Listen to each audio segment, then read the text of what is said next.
Hello hello hello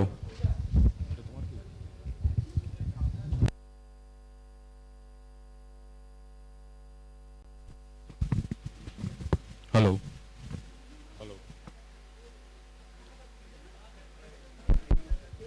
hello hello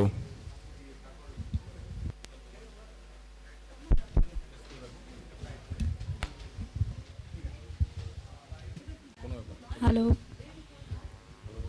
hello এটা তোমার না এটা তাহলে হয়েছে তো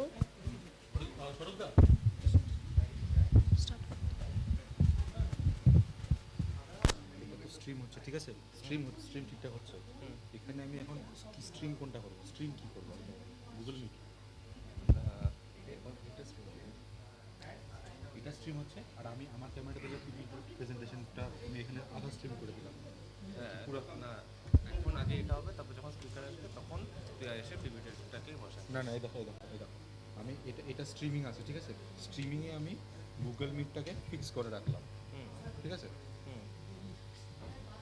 আর আমার যে ক্যামেরাটা আছে, গুগল মিট স্ট্রিম হবে, এমনি থাকবে।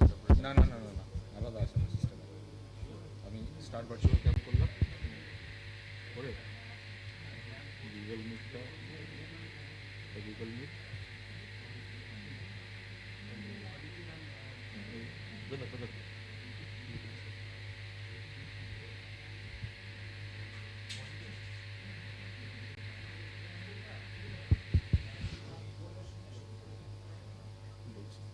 হচ্ছে স্টার্ট করে দিচ্ছে।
তুমি পরে চেঞ্জ করবে।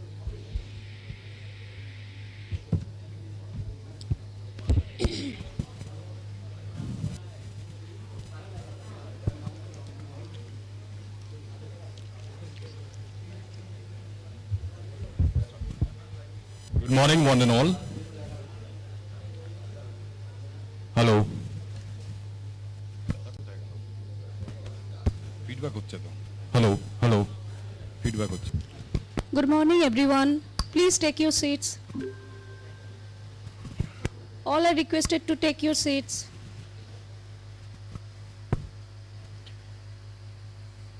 Everyone is requested to take your seat, please. Eco হচ্ছে না?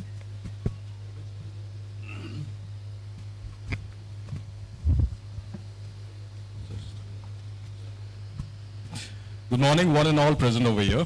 I am Rishikesh Roy, Assistant Professor, Department of Engineering, Sciences and Humanities. I am Anindita Sinha, Assistant Professor of Electronics and Communication Engineering Department.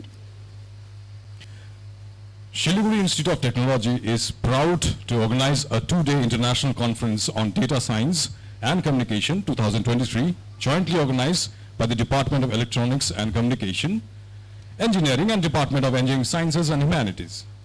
First of all, we would like to thank our Honorable Managing Director, Techno India Group, Sri Shottam Rai Choudhury, for giving us this opportunity for organizing such a great event which will give an exposure to more research activities and learning. We are very much thankful to our respected Principal Sir, Siliguri Institute of Technology, Dr. Mithun Chakraborty, Vice President, Techno India Group, Mr. Bhaskar Roy, Mr. Joydeep Guha, Administrator, Siliguri Institute of Technology, for providing all an opportunity to showcase the research activities through this international conference. It is a great pleasure to welcome all the dignitaries, authors, India and all over the world, and our colleagues along with our beloved students to this two-day international conference. Thank you all for gracing this occasion. To begin the session, we would like to call Dr. Bonani Adhikari Das, Associate Professor in the Department of Physics, SILIGURI Institute of Technology. She has been a Young Physicist Awardee, Postdoctoral Fellow at the University of Leipzig, Germany. Working in the field of development of smart materials for optoelectronic devices, she has completed 2 major research projects sponsored by the Department of Science and Technology, New Delhi, and is currently the co-PI in the UGC DAE sponsored research project in collaboration with the Raja Ramanna Center for Advanced Technology, Indore. Using synchrotron radiation, she has supervised more than 3 PhD students, has more than 45 SCI indexed publications, attended several seminars and conferences at the national and international level in India and abroad. She is also an active researcher for the last 30 years. Thank you, ma'am, for joining us. Dr. Manush Big round Shaha. of applause for her. We would like to welcome Dr. Manush Shaha, who has also joined as a session chair for the whole session, along with Dr. Bonani Adhikari Das. Dr. Manush Shaha completed BE in Electronics from Nagpur University in the year of 1999. He has also completed MTech in VLSI Design and Microelectronics Technology and PhD in Image Processing from Jadavpur University in the year of 2009 and 2017 respectively. He served Infrasoft Technology Limited, a Mumbai-based banking software and e-commerce-based industry for 1 year. He has been serving the Department of Electronics and Communication Engineering, Siliguri Institute of Technology for more than 21 years. At present, he is working in the capacity of Associate Professor. He has several publications in conference proceedings, book chapters, journals. He is also a regular reviewer of conference and journal papers. His research interests include digital image processing and data mining. Please, sir, we would like to request you and Bonani ma'am as a session chair for the whole session. Thank you, Sarah ma'am, for gracing this occasion. To begin the session, we are honored to have amongst us our first keynote speaker, Professor Jyotsna Kumar Mandal, Vice Chancellor, Raiganj University. Dr. Jyotsna Kumar Mandal is currently working as Vice Chancellor, Raiganj University, Raiganj, West Bengal. MTech in Computer Science from University of Calcutta in 1987. Awarded PhD Engineering in Computer Science and Engineering by Jadavpur University in 2000. Professor of Computer Science and Engineering in Lien, University of Kolani, former Dean, Faculty of Engineering, Technology and Management, KU for 2 consecutive during 2008-2012, Director, IQSC and Chairman, CIRM, Kolani University. Served as Professor, Computer Applications, Kolani Government Engineering College for 2 years. He was Associate Professor, Computer Science for 8 years at North Bengal University and Assistant Professor, Computer Science, North Bengal University for 7 years. He has also served as a lecturer at NERIST, Itanagar for 1 year, 35 years of teaching and research experience in coding theory, data and network security and authentication, remote sensing and GIS-based applications, data compression, error correction, visual cryptography and steganography. Awarded 28 PhD degrees, 4 submitted and 8 are pursuing. Supervised 03 MPhil, more than 80 MTech and more than 130 MCA dissertations. Guest editor of MST Journal, SCI indexed of Springer. Published more than 450 research articles, out of which 190 articles in international journals. Published 12 books from Springer, LAP Germany, IGL, Global, etc. Recently, he has published a textbook on reversible stenography and authentication via transform encoding from Springer. He has organized 55 international conferences and corresponding editors of edited volumes and conference publications of Springer, IEEE and Elsevier, etc. And edited 55 volumes as volume editor. He has completed 5 research projects from which grants received from AICT and Government of West Bengal. He served as Secretary, IETE Kolkata Center, Chairman CSI Kolkata Chapter and CSI Siliguri Chapter. peer team member of NAC accreditation process, expert member of AICTEVC, conducted academic audit of various university and institutes. Higher Education Department, Government of West Bengal, India conferred him Shiksha Ratna Award for outstanding performance in education in 2018.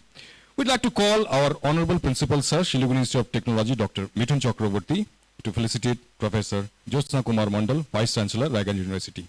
Sir, please.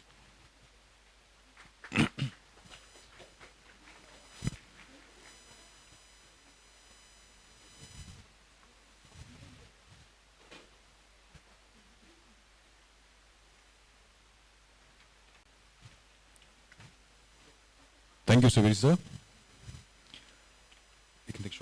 Okay. Now we request our session chair to kindly start the session. Thank you, sir, ma'am. Sir, please.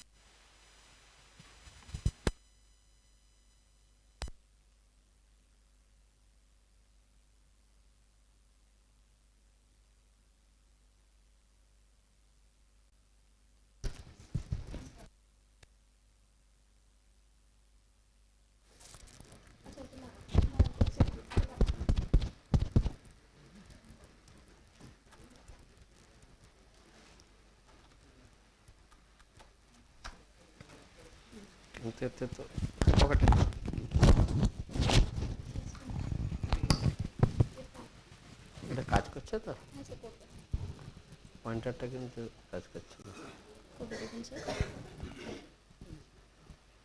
না full screen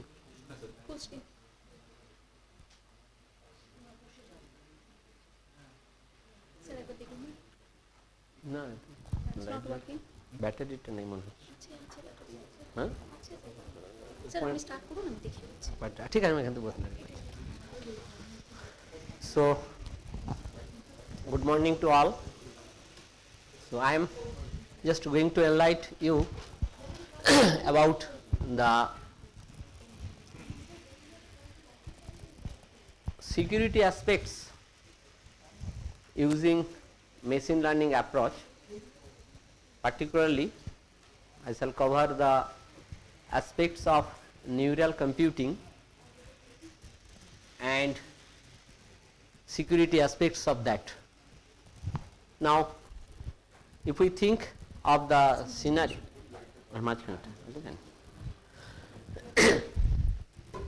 you see, when we are talking about the security aspects, mostly either symmetric or asymmetric key cryptography we are associating. So I am not going to any aspects of that, but the aspect of security in terms of exchange of key. So whatever we are doing, when receiver is going to decode your message, need some key, an operation on some key, and this key is to be transmitted either in private channel or in some means so that it reach to the receiver. So there is a vulnerability in transmission. There may be leak or may be perturbed, may be hacked. This is one problem aspects.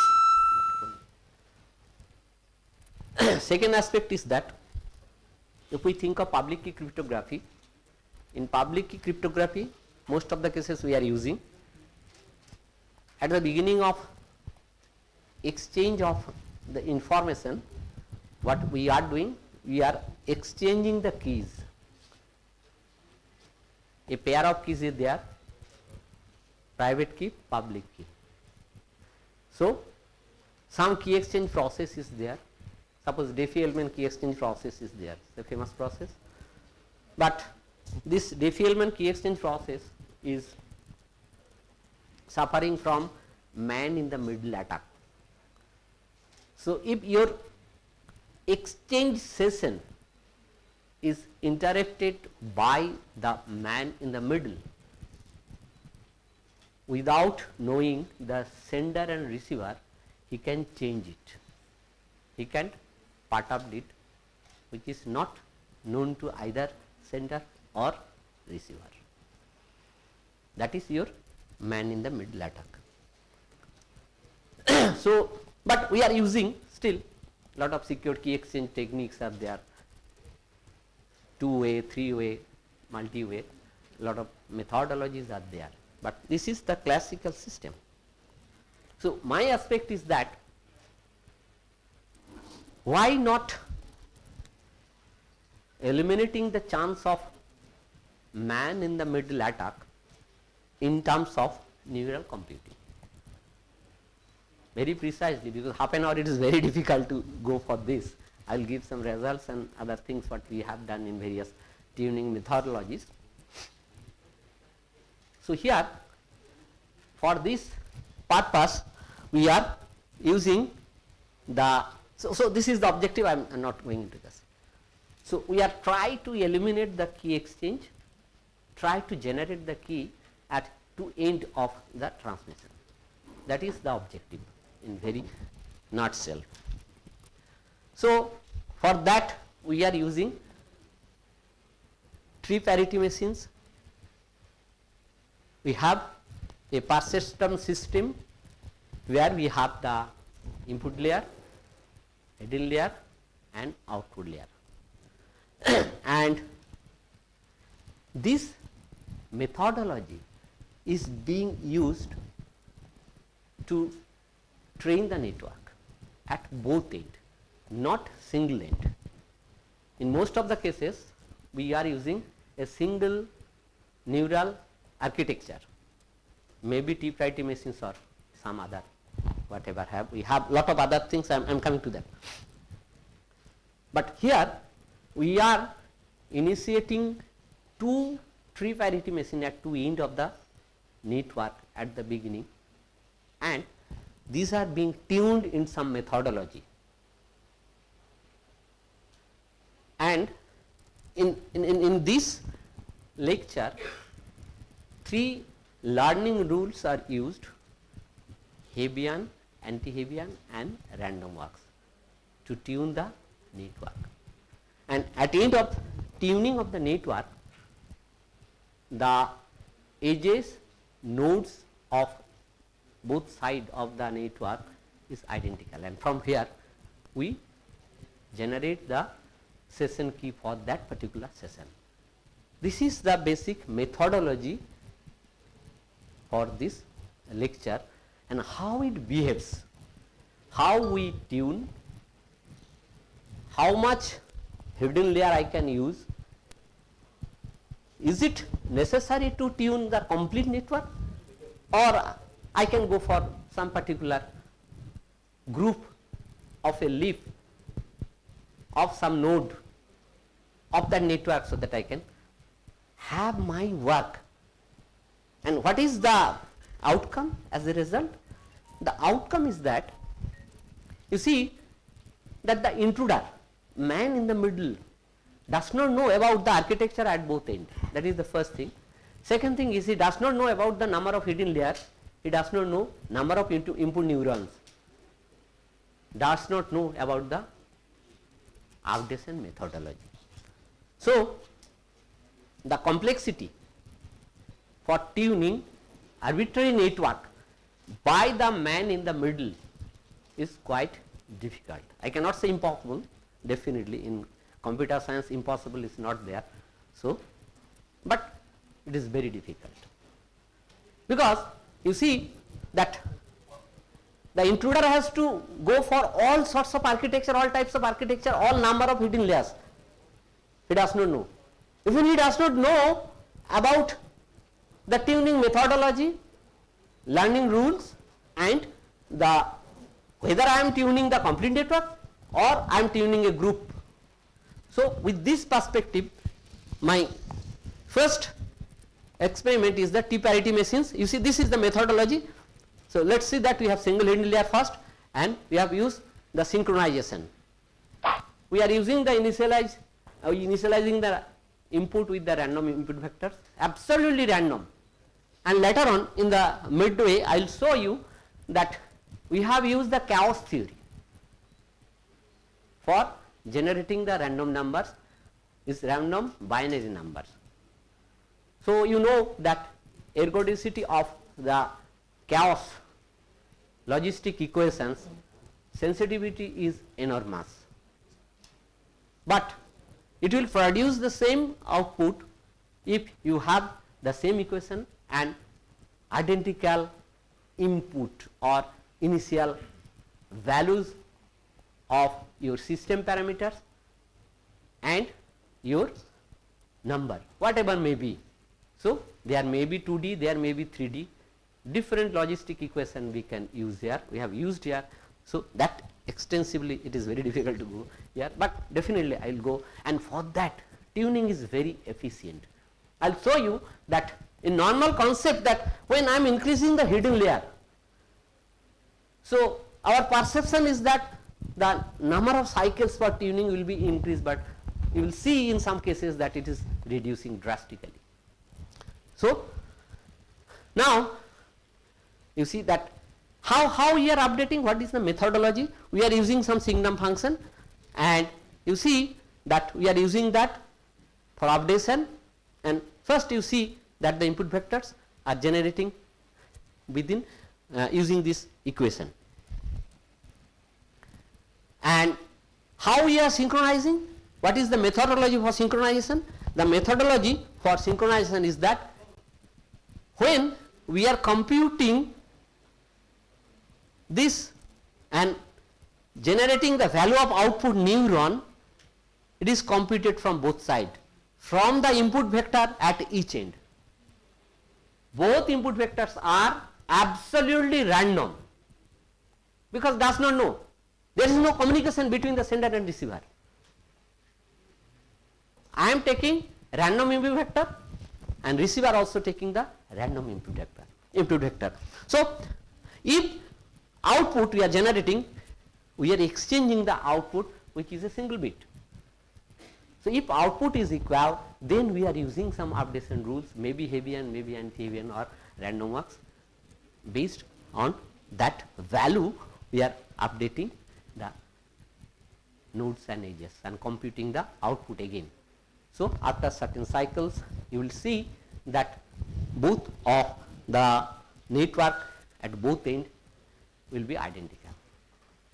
So initially we have made all these experiments, whatever be the outputs, we have written the program in Java. Everything we have written in Java, not any others we have used. So the first thing is that SOM network. We have tuned the SOM networks, and we see the, because is the problem of the analytics and the data science, so I have incorporated that part here only. So I didn't go to tuning and all other methodology, chaos theory, nothing. Only the data science part I have included here. So you see, let us consider that Cohen self-organizing feature map. We have synchronized, we have taken that map, and we have some parameters. I am not going into details, some 2D or 3D we can use, and we have tuned it. It is very difficult to tune for SOM network, it is very sensitive with the limiting conditions that we have to find out properly that limiting conditions. And it takes lot of times, and the variabilities are there. Now let us consider the output after tuning, and that, and when we applied this using that key, and we have used some methodology to encrypt the input stream. So what will be the output stream and how it's behaving if we use that? Let's see first your frequency. This is the frequency distribution. Then you go to, this is floating frequency.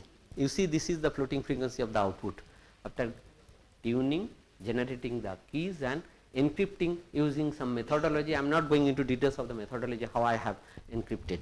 So you see, then next we have is go for the autocorrelation. You see, this is the input file for the autocorrelation. We have taken the input as a file for our experimental purpose. So I have taken the files in various sizes, and you have, this is one input. So this is your input file, but here you see this is your autocorrelation in your output files, and this is chi-square test we have used mostly in your security, we use the chi-square test in two ways. When I am talking about the encryption or cryptography, in cryptography we are using non-homogeneity in using the chi-square test. But when I am using the steganography, that means in image authentication, there we are using homogeneity, because you see that your steganography is your invisible communication, but in your cryptography or encryption techniques we are scrambling the input ensemble to do it in a maximum way. So here you see that we have got the values for SOM network, then we have just compared with the AES and TDS, this SOM network, tuning and computations of encryption systems. So you can compare with that. Now the tuning cycle, if you go to the tuning cycle, you see that I have used 3 key length, 128-bit key length we have generated from the tuned network at both ends, and then 192 and 256. You see that it takes 2500 cycle, it takes around 3200 cycle, and here near about 4200 cycles for this. You see it has a single hidden layer SOM network, not pre-parity machine. Now let us go to others. So there are some problem. So that's why again we have gone for extending the hidden layer, that we have used 2 hidden layer. In 2 hidden layer we have, this is the architecture, double hidden layer perceptron synchronized cryptographic technique we have used here. So you see double means we have 2 hidden layer. So nowadays you see your convolutional neural network, we are using multiple hidden layers, and lot of various computations we are going to have in your data analytics, but here we have just introduced another layer and we have gone for it, and you see these 3 learning rules we have used. This is the general learning rules, I am not going to details of that. And now the output, you see, this is the output, this is the autocorrelation, and this is that was floating frequency, and this is your autocorrelation. You see how it is decorrelated from the center or the mean. And this is again the chi-square values, you see that SOM, double hidden layer, TDS and AES. So now again for the clarity of the results and others, we have introduced various architecture of the network. So for that particularly you see that we have got that, and for a key space we have used 128-bit key space. We have seen that for that key space your for the Hebbian rule cycle is less, and your for random walk cycle for tuning is more. Again if we extend it, you just reverse. This is the same 192 key, you see that average synchronization for your Hebbian rule is more, but you see that anti-Hebbian is better. Now depending on the size of the key when we are using, and you see again when I am going for the 256-bit key, which is now very common, either 128-bit, still you see your computation we are using 128-bit key, even in your mobile systems we are using a SIM, we have a register of 128-bit key for your authentication, and it is called the challenge response in your mobile computing. So still we are secured there. So but you see that if it is extended to 256-bit session key and with different architectures, here you see that random walks give better results. That means throughout my experiment you will see that when key length is less, so one tuning methodology give better result, and when key length is more, mostly random walks give better result.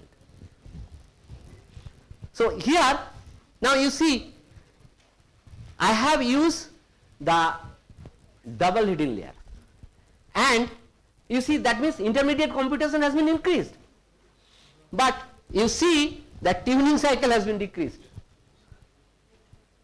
You see exactly here, you see it was more than 3000.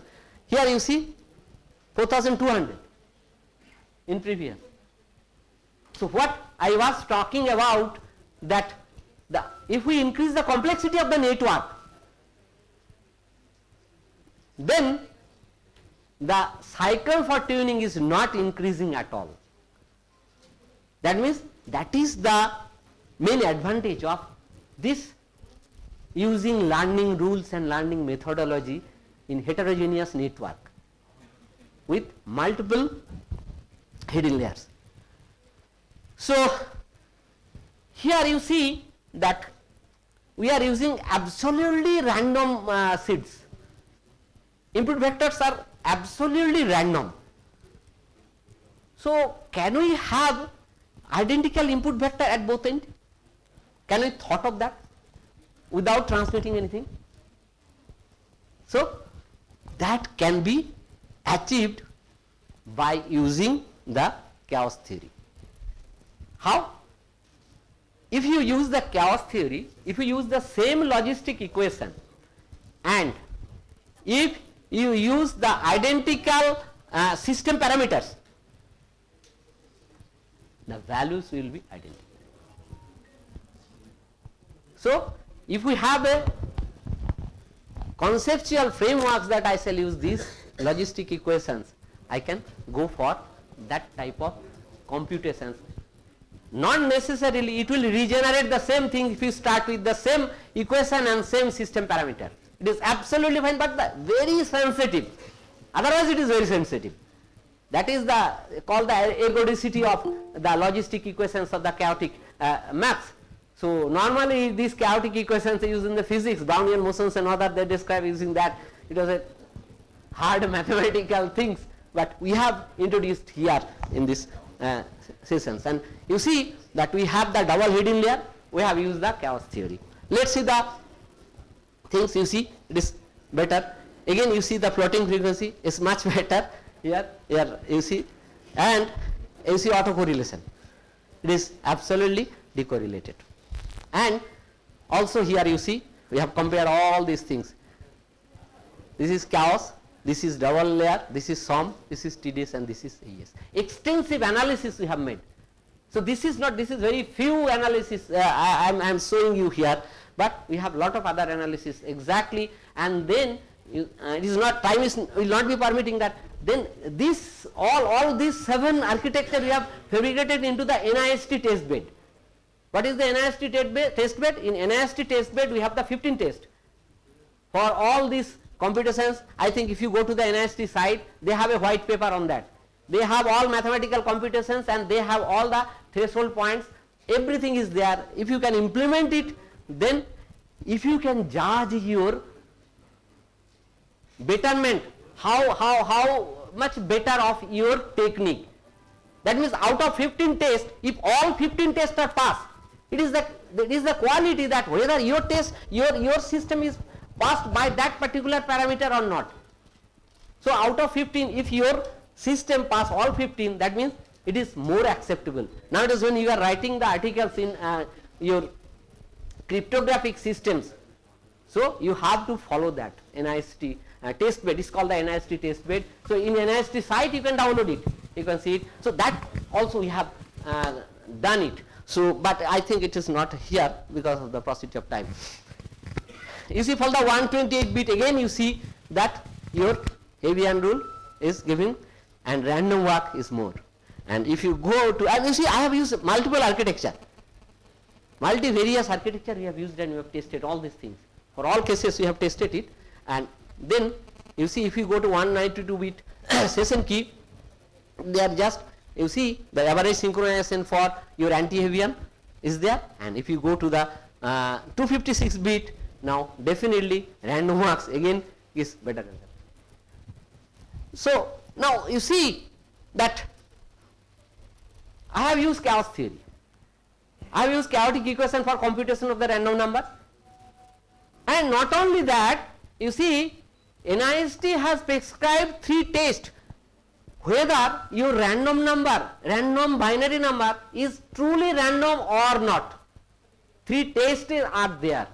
One is called the monobit test, other one is called the your serial test, and third one is called the poker test.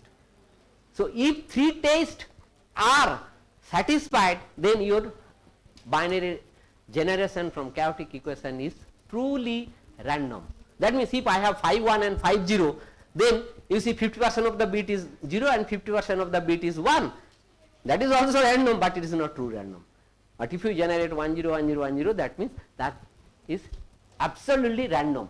So you have to go for these three tests. We have gone three tests also, then we have taken that particular binary string for our computation. So here you see that again tuning time has gone reduced, but my architecture is increasing.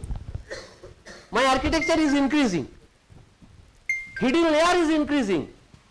My computational aspect for the chaotic conditions to generate the random number, here also we are increasing the complexity. But in all, your output is more efficient. So now this is, and next we have some problems here also. I am not going into details. So let's call that triple hidden layer, and we are using the chaos theory also. Let's go. Here we have used AND colored intelligence for your encryption,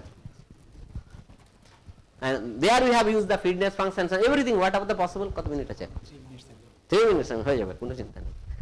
So you see you have the three layers, three hidden layers, and you have input layers, you see, and you see the results, you see the floating frequency, you see the autocorrelation, the same thing, you can compare it, and you see that we have compared all this here. Now again you see that your Hebbian rule is here for 128 bit key, and you go for 192 bit anti-Hebbian, and you go for your 256 bit your random mark. So random mark is better for high length, and you see that we have used triple hidden layer, but you see the time for the synchronization has again reduced. So now the tuning methodology you have made in such a way that if you increase the size of the network, it is always giving more efficiency. Now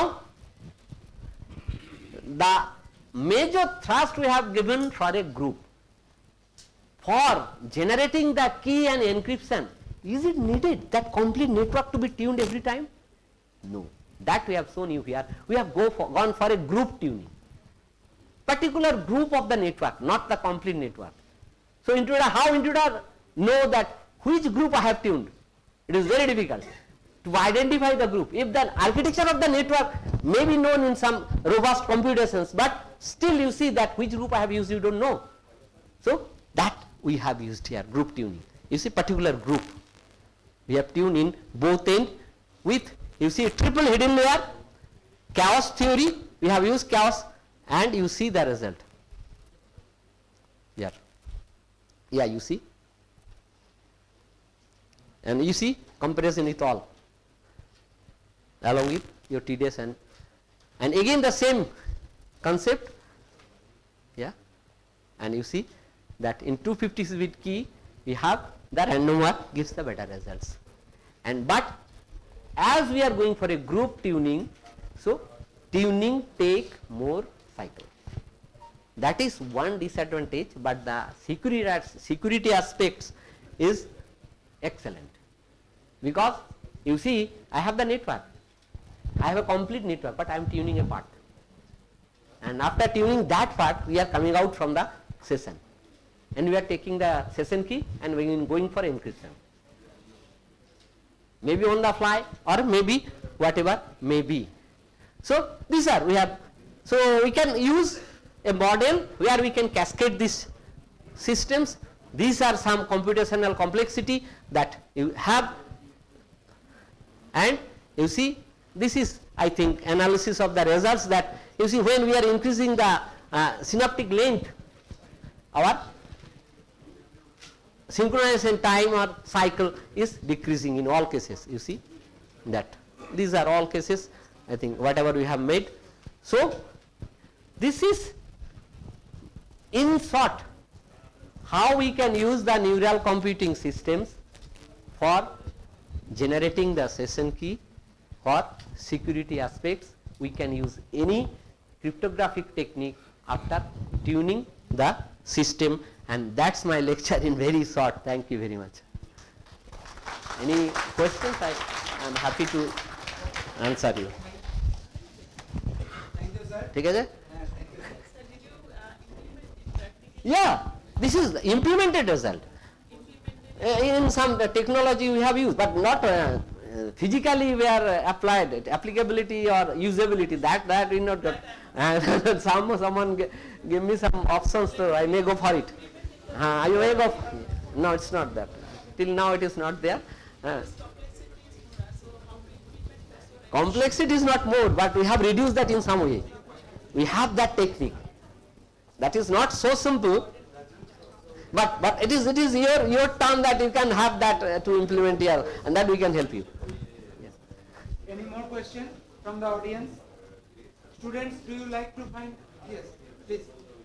So this is one of our PhD work of one of my scholar. He is an inspired scholar, topper of the university. So very good work he has done.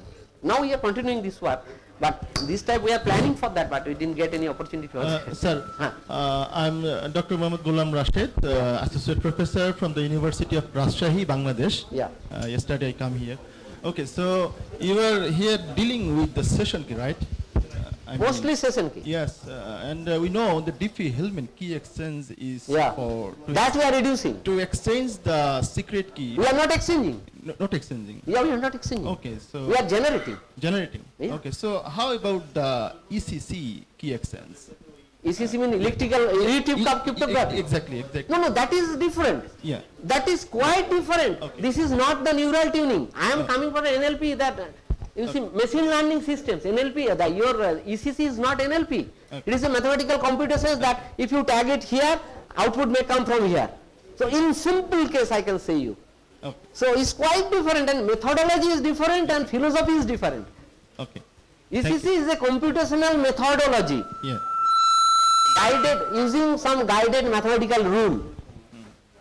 Okay. Okay, thank you.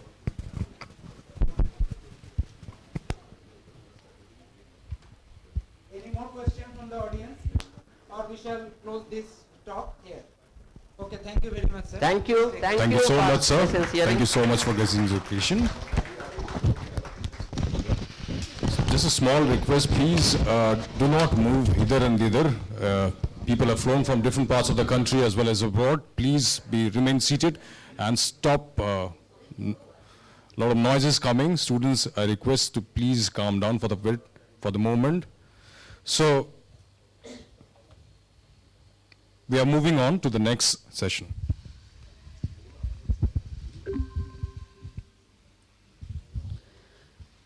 Thank you, sir, for your presentation. We would like to invite Dr. Madhumita Chakraborty, Director, Center Millimeter Wave Semiconductor Devices and Systems, Defense Research and Development Organization, Ministry of Defense, Government of India, for a presentation. Ma'am.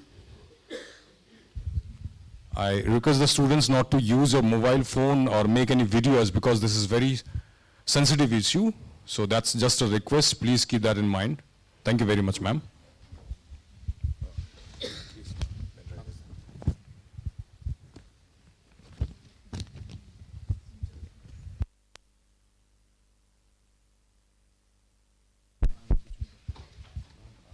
Please don't use any camera. No camera, please. Do not use any camera and mobile phone, please.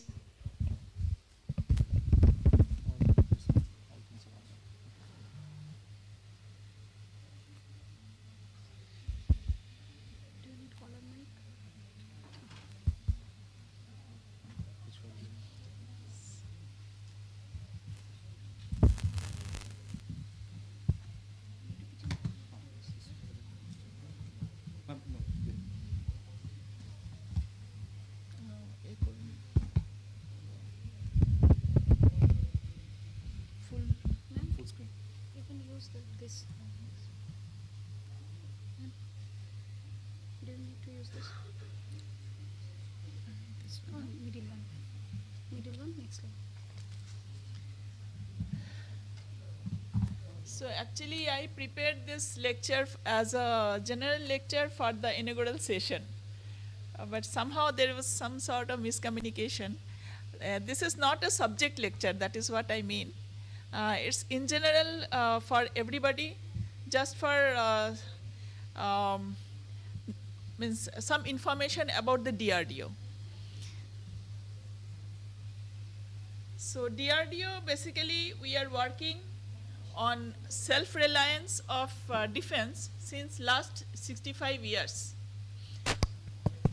You are interested to listen? Please be seated. Students, please sit down. Students at the back benches, please sit down, please. Please continue, madam. Yeah. So over past 65 years, DRDO is working towards self-reliance of Indian defense. So we are working on various cutting-edge technologies, and initially we used to procure from abroad, but at this moment a number of technologies have gone into production, even we are exporting.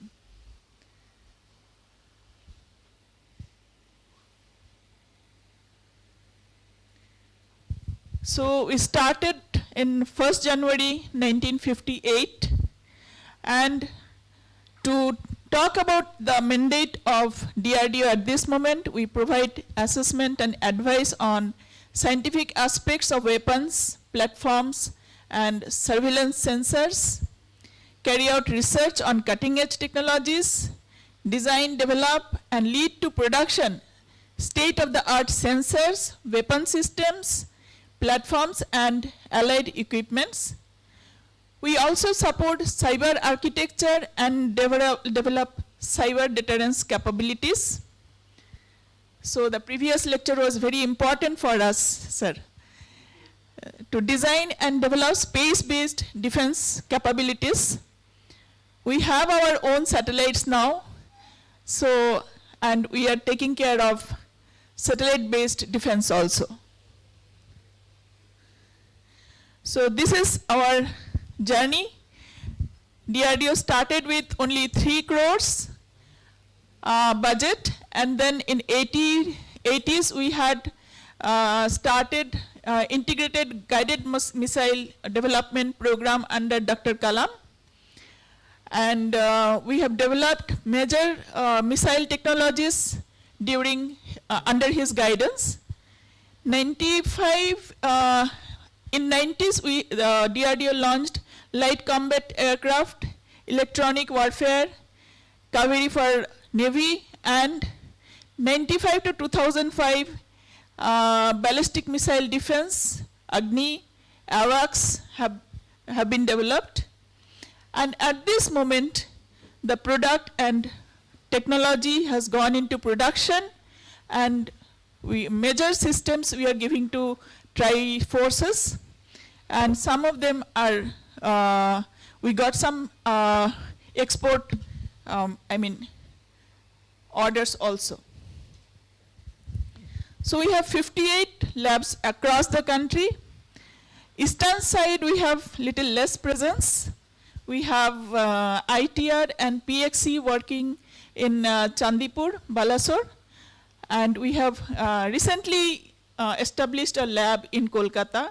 This is only 3 years old, and we have a lab in Tezpur. And this is an initiative of Honorable Prime Minister Narendra Modi, that we have young scientist lab. So the scientists below 35 years work in these 5 labs.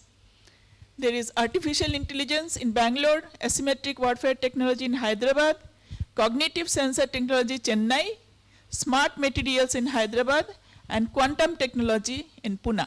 And already our young scientists, they have demonstrated swarm of drones, even anti-drone technology already they have demonstrated, smart helmet, quantum key distribution, quantum communication, quantum random number generation. So about the products and projects, whatever state-of-the-art projects that we have developed and already delivered to Triforces, I'm just showing them. So you know MBT Arjun tank already we have handed over to Army. Shakti electronic warfare system we have handed over to Navy. And you all know about Mission Shakti that we have developed against the intruder satellites. Okay, so this has been demonstrated, and it is one of the state-of-the-art technology where there was like pinpointed, accuracy, and from ground a satellite could be hit. And next to only USA, Russia, and China. You all know about this light combat aircraft. This is the first time we have developed, and this has already gone into production. 83 numbers of LCA already under production for Indian Air Force. These are some of the technology breakthroughs recently we got. One is Agni Prime. This is technology of Agni 1 and Agni 2, but a lot of recent technology have been implemented into this Agni Prime missile. And then we have enhanced range Pinaka rocket. We have hypersonic technology demonstrator vehicle, and LCA Navy, which successfully landed and took off from INS Vikramaditya. These are the recent developments. Air independent propulsion is another system which is state-of-the-art system, and it has been also demonstrated and it is developed. You know about BrahMos. BrahMos has two versions, Army and Navy, and it has gone into, we got export, order from Philippines. Other missile systems which have gone into production and already delivered, they are operational in the border areas are surface-to-air missile Akash. This had gone into production in 2008. Then we have air-to-air missile Astra. Now about 300 Astra missile order has come from Indian Air Force. And we have medium-range surface-to-air missiles for Indian Air Force and Indian Navy. And also supersonic cruise missile BrahMos that I already spoke.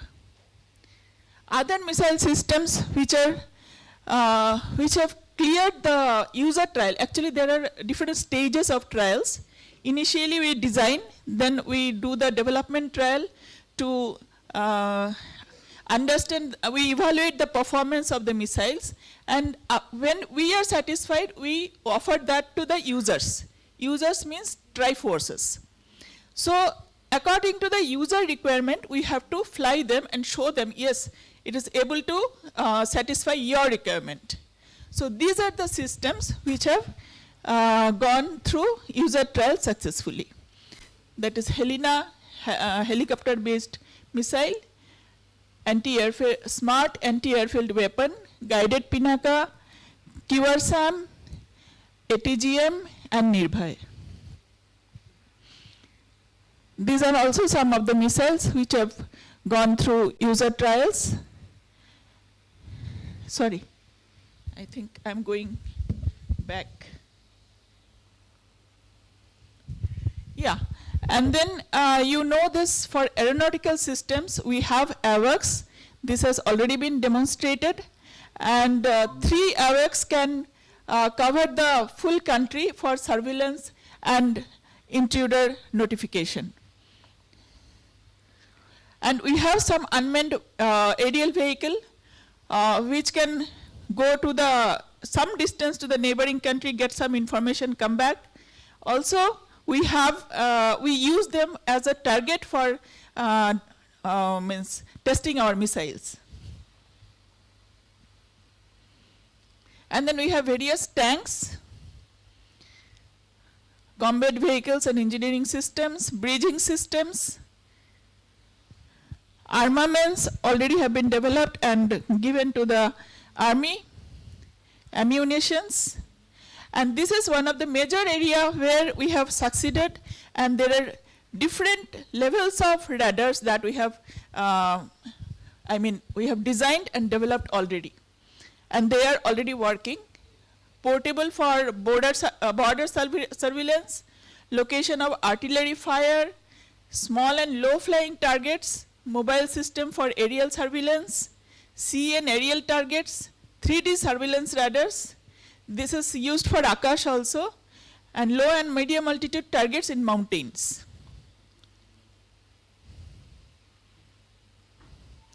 These are some of the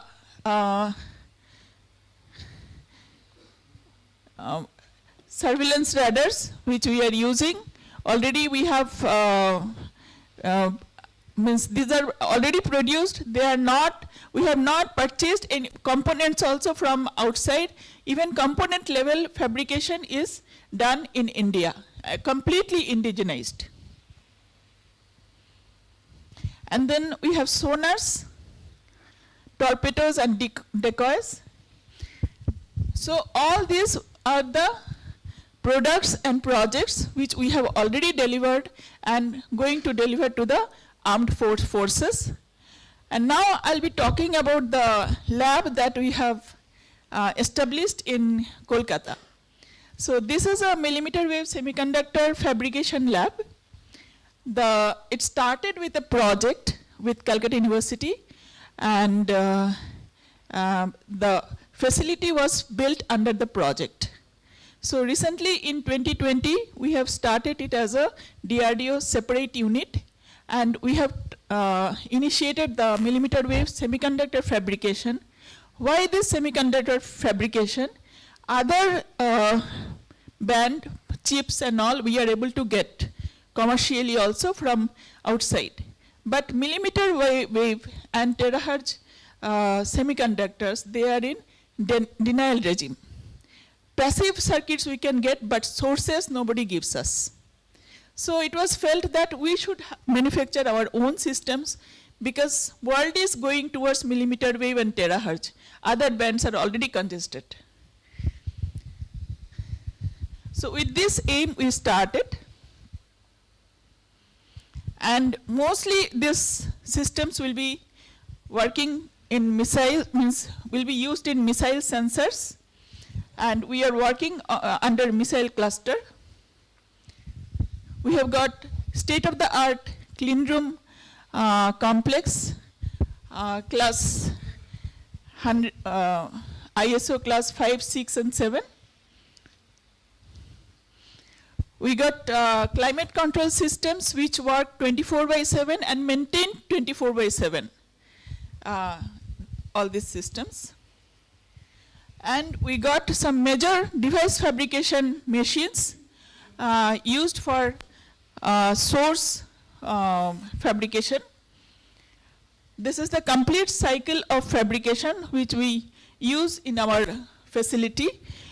We have all these machines and complete cycle we are completing. After fabrication of these diodes, they are probed and we test it.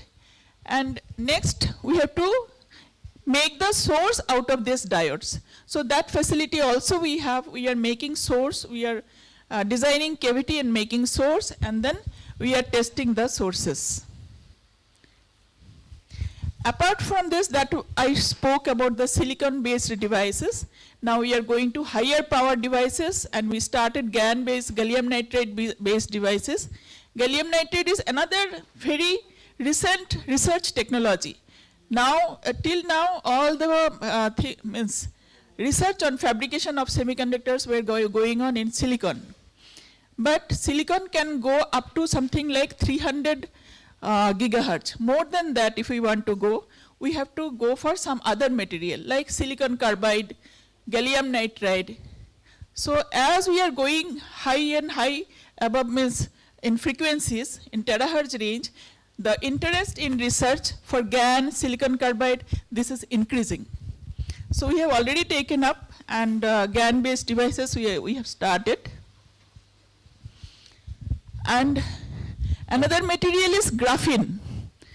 I request all the researchers and students, please read about graphene.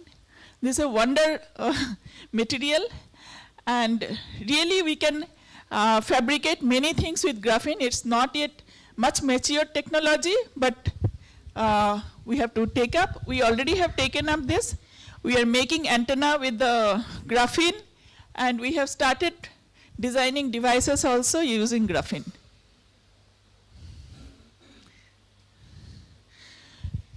So apart from this, we work in collaboration with academia, industry.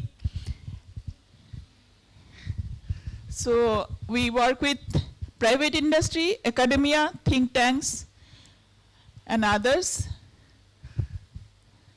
I'm not going ahead with all these details. However, we encourage the MSMEs and startups, and we fund them through our technology development fund. So anybody who is interested in coming up with MSMEs, they can put the proposal to defense, and we offer them fund also if the proposal is interested. Then we have 4 research boards. Out of that, lot of projects we are doing.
First March.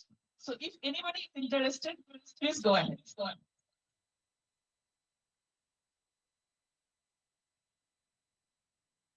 we got self-reliance in different technologies.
Technology and adjunct research fellow of University of Western Australia. He was awarded the prestigious Boys Cast Fellowship by the Department of Science and Technology, Government of India, to work at the Heriot-Watt University, Scotland, UK. He received the Endeavour Fellowship Award during 2008-2009 by DASC Australia to work in the University of Western Australia. He also received the Young Scientist Award both in 2005 at New Delhi and in 2011 at Istanbul, Turkey, from International Union of Radio Science, headquarters Belgium. His research interest includes location and handoff management, mobile cloud computing, traffic forecasting, green mobile network, and low power nano device, designing for mobile application. He has published more than 60 peer-reviewed international journals, 50 conference papers, 2 research monographs, and 10 books. We would like to call our Honorable Administrator, SILIGURI Institute of Technology, Mr. Joydeep Guha, to felicitate Professor Dr. Debashish De. Sir, please.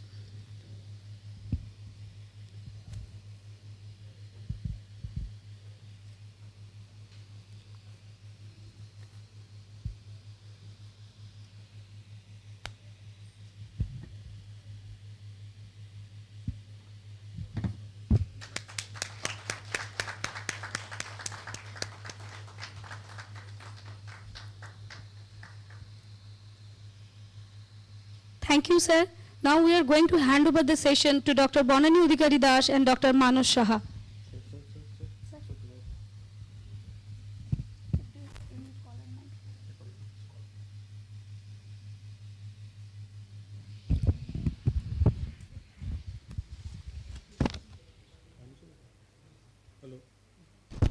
Hello.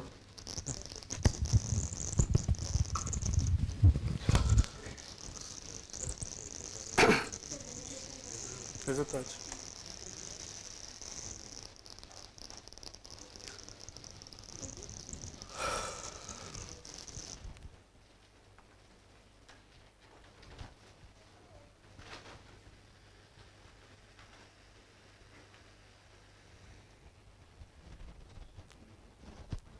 How much time is it?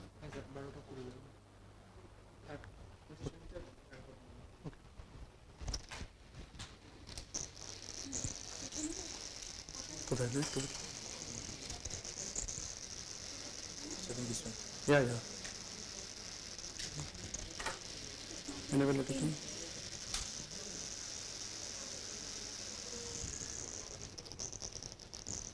Very good afternoon, everyone.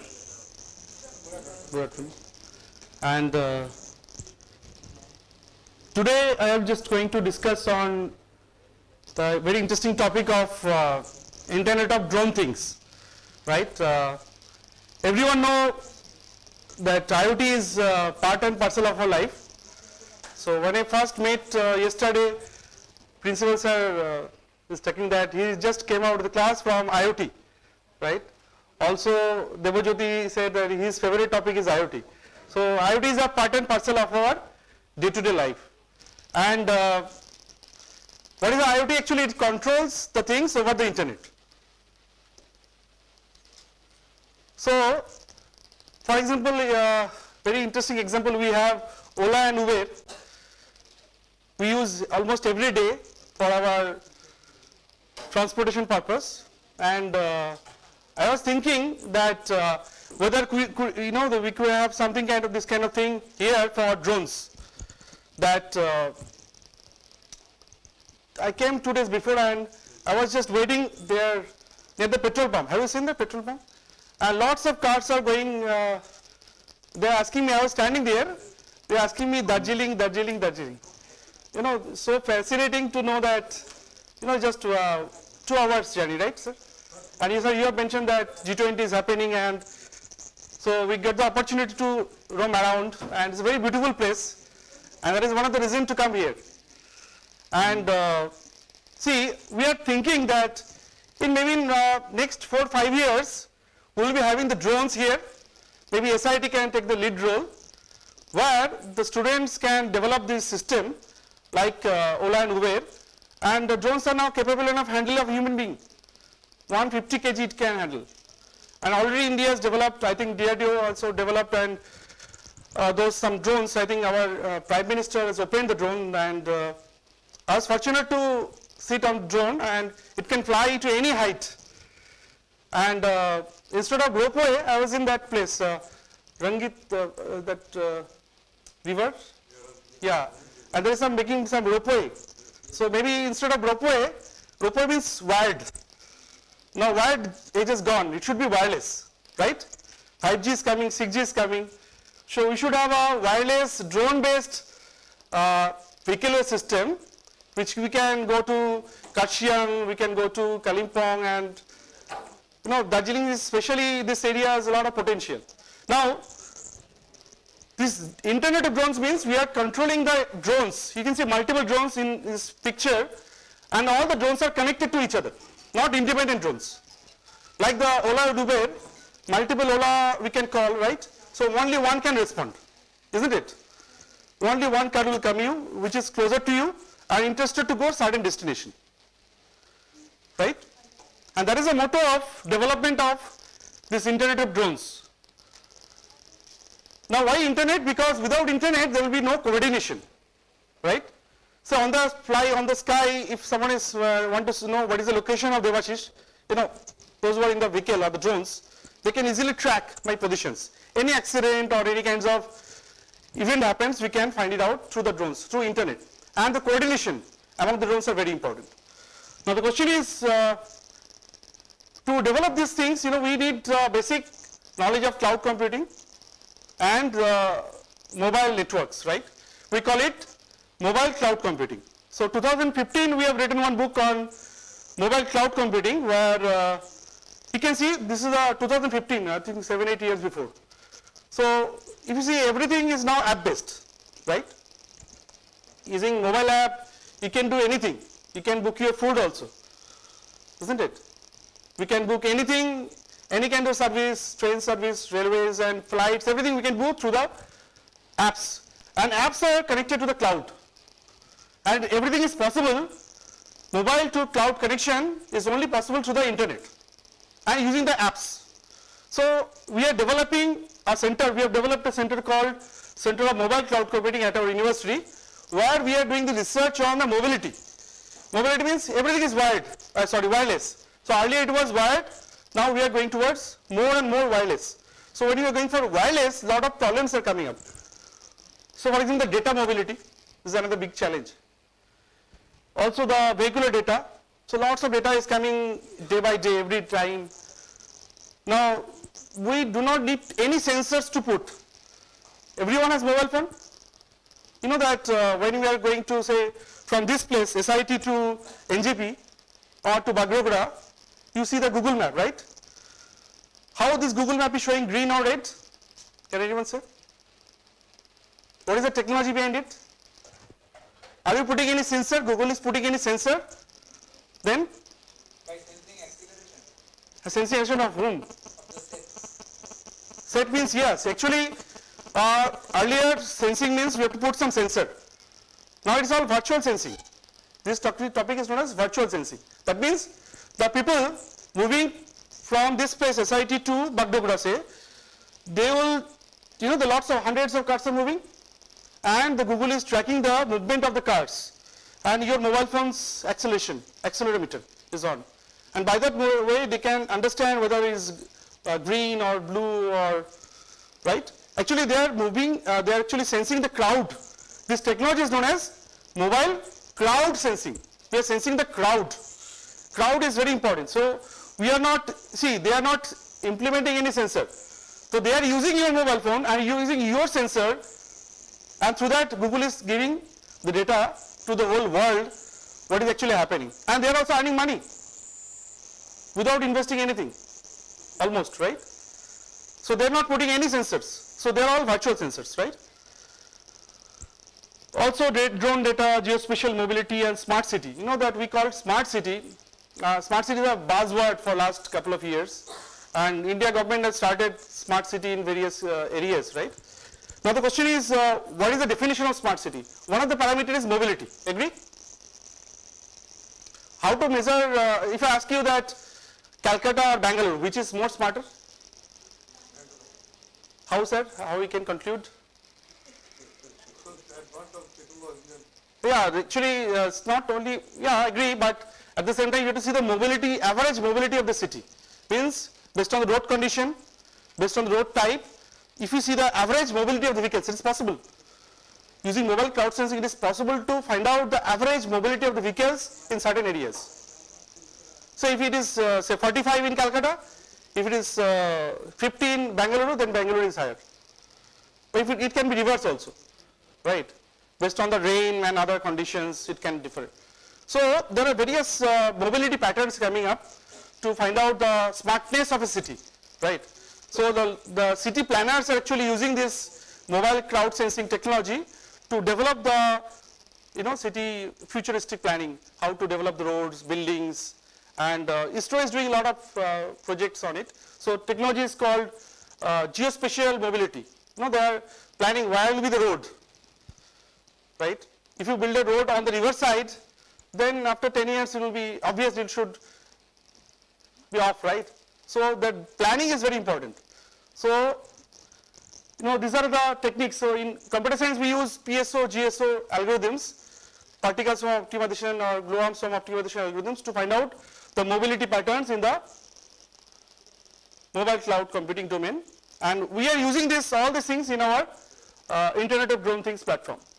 Now the question is, when we are using, everyone know what is cloud, right? Cloud is a technology which is mature more than 20 years.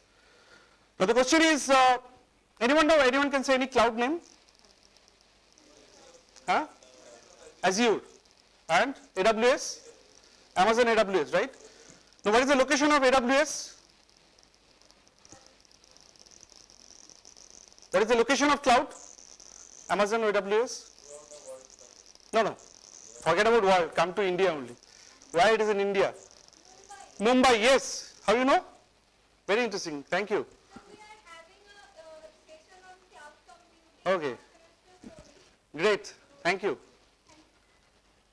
So, just imagine, if you are developing some IoT products and you are connecting to the cloud from say Siliguri to Mumbai, you know there is a communication, there is some delay, latency, right?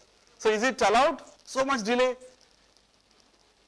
Data will go from one traffic to other traffic, in between the accident will happen, agreed? So in order to resolve that, recently we are using cloud on your platform, cloud on your device, that is known as edge computing. And edge computing also 3-4 years old. So actually if you see, our mobile phones are now very powerful, agreed? So it has 16 GB RAM, 128 GB hard disk. You know that the capability of our mobile phone is increasing. As a result, what happens that the computing capability is increasing. So we do not need always go to cloud, right? I can give a simple example. In a college, we have principal, right? Principal is the highest authority to take the decision.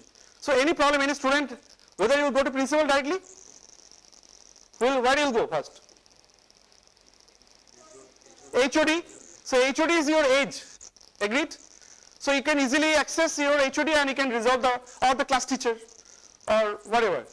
So you have to solve the problem at the lower level, edge level. So that is the term is called edge.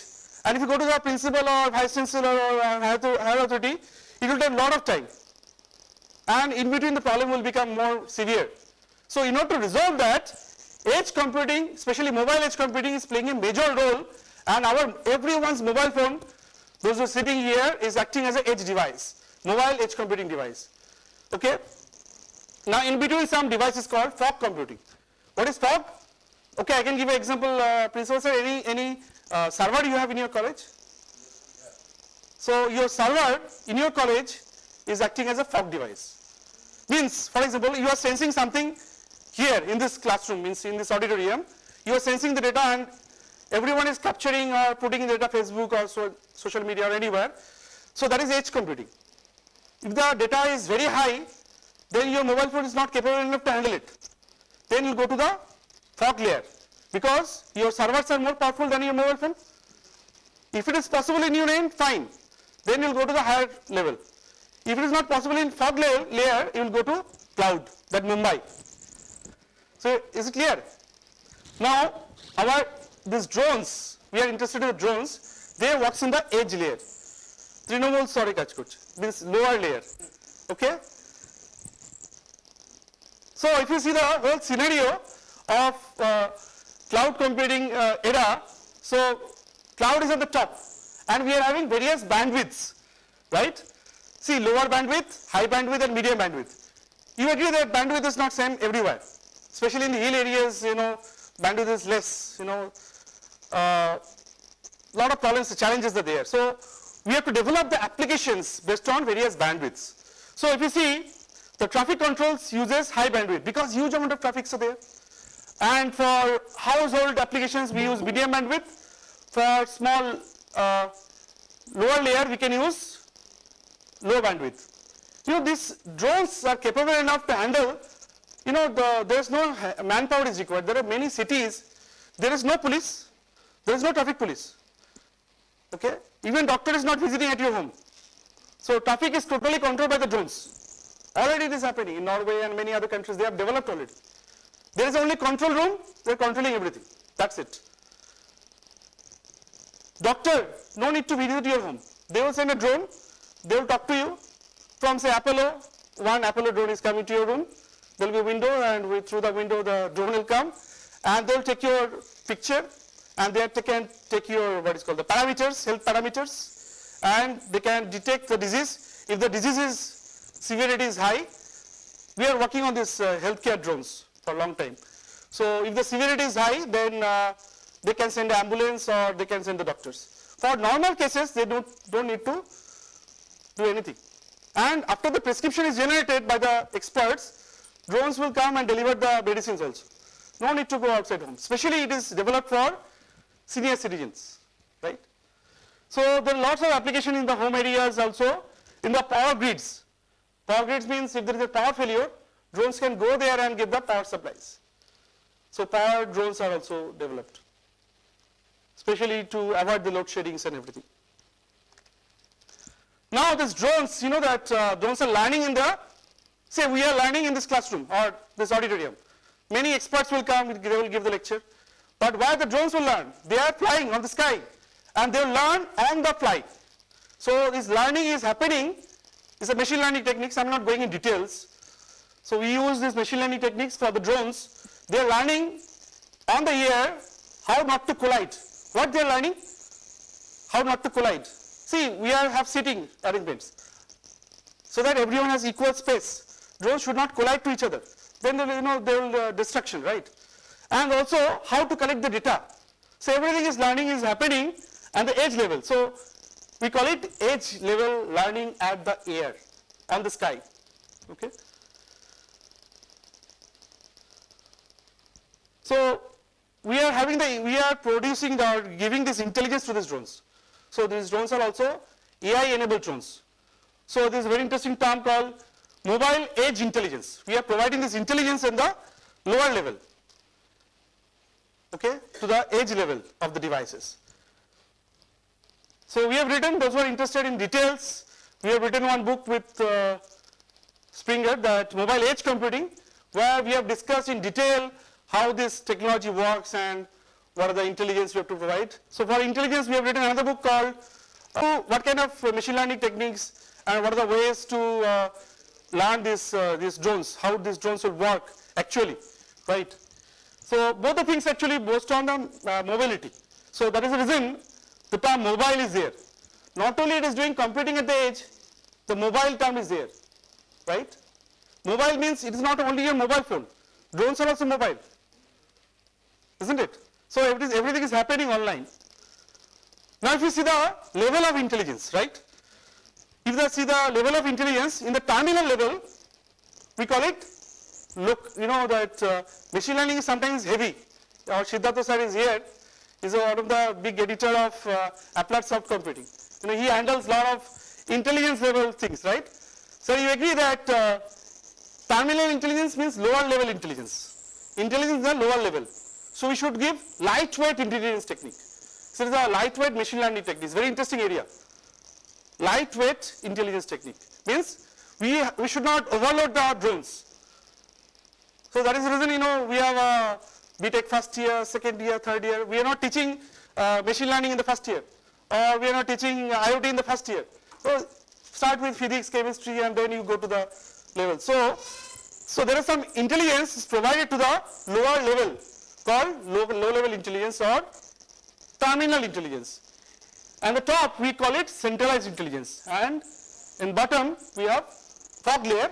We are talking about local intelligence, right? There are three layers of intelligences here. Okay, there is a famous song. You know that, who is the singer? My favorite artist, Shirajit, right? Ja pakhi utte dilam toke, khuje ne onno basha, right? So you know, see, what is the meaning of this line?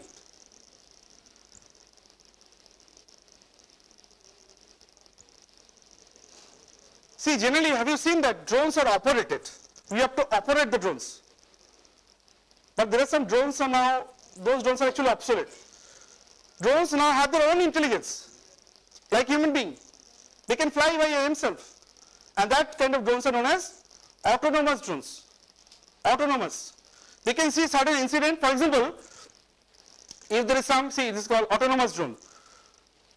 Means there is some accident, two person is lying on the floor, and drone will come automatically from somewhere nearby areas, right? The traffic signal point. So they will see the drones having this edge computing, and the processing is happening here. So using this edge intelligence, they will send an ambulance. So to pick up these two persons. So there is no one is sending the data to, you know, to handle something. So drones are doing everything by their own. So this is the beauty of using autonomous drones. So a lot of applications, agriculture to infrastructure. So we have a lot of applications. We also work on agri drone. Especially the drones are using in the agriculture purpose lot. So have you heard about Garuda drone company? So we are working with Garuda for agriculture purpose. It is a, you know, it got prize from our Prime Minister for their agricultural various crop level detection and the solution providing. So it's very important because country like India, agriculture is our biggest industry, we can say that, where we need to help the farmers. So those affected areas, Internet of Drones are going and they're serving a lot for this purpose. And you know, these drones are actually carrying a lot of data.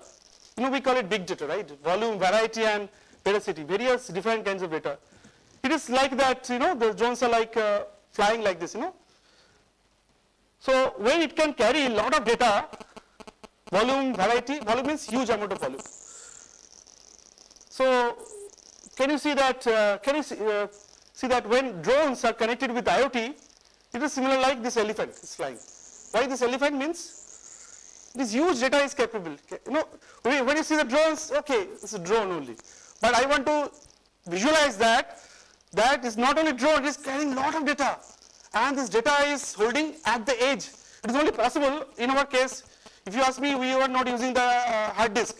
We are using SSD drives, you know, small lightweight SSD drives, so that we can carry huge amount of data. I thought it is very easy for students to understand that, so I put an elephant is flying. Like a Superman, right? Drones, see why Superman? Drones are taking their own intelligence. Intelligent drone, autonomous drone. At the same time it is carrying huge amount of data, big data. So do you agree with me that it is Superman? And multiple Supermans are actually flying on the sky and they are coordinated with each other. So this is the picture with Anshuman sir is here, Kolani Government Engineering College, where we worked on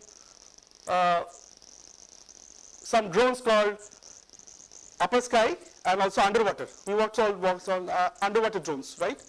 So actually our connection means when you want to connect the whole world through the drones, through Internet of Drones, we have to connect the 3 layers on the sky, on the land, also under the water. We what do you call Shorgo, Matto and Patal. Means 3 lok we have to connect. Otherwise, if there is no coordination, then there is no problem, the main solution will come out. Clear? So we have to connect every layers on the sky, so I have to stop. Okay. Thank you, sir. Thank you. For your wonderful talk on Internet of Drone Things. Sir, one question is coming to my mind. Yeah. You have said that the drones learn how not to collide, Yeah. right? And at the same time, you have said that machine learning techniques are being used. What type of machine learning is used for the purpose of age level learning? Yeah. If you see, this is the picture. Actually, I have started the lecture. This is the PwC. You heard about PwC?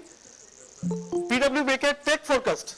They said DAY should not collide to each other. So we are using GSO, glowworm swarm optimization. Okay, using that algorithm. Glowworm, Jonaki poka. You see, glowworms are used for, Jonaki, have you seen Jonaki poka? Yes, sir. They are flying a lot and they will never collide. I'm just going to that big slide.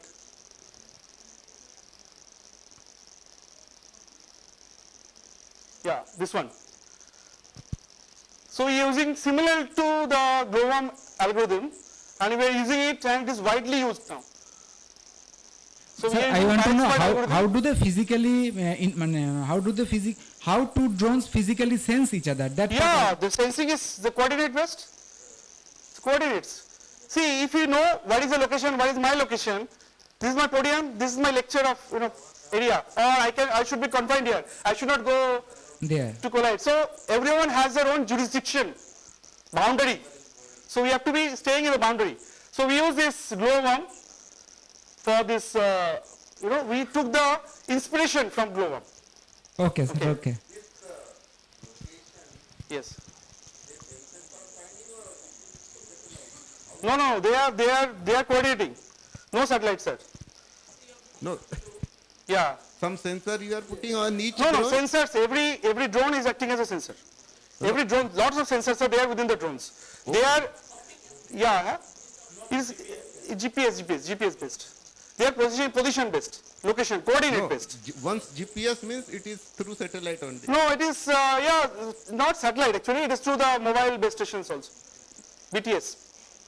Okay, BTS or satellites. Yes, BTS, What not is the satellite. accuracy of those It should not go beyond that 1 feet distance, means collision distance. You can set the distance.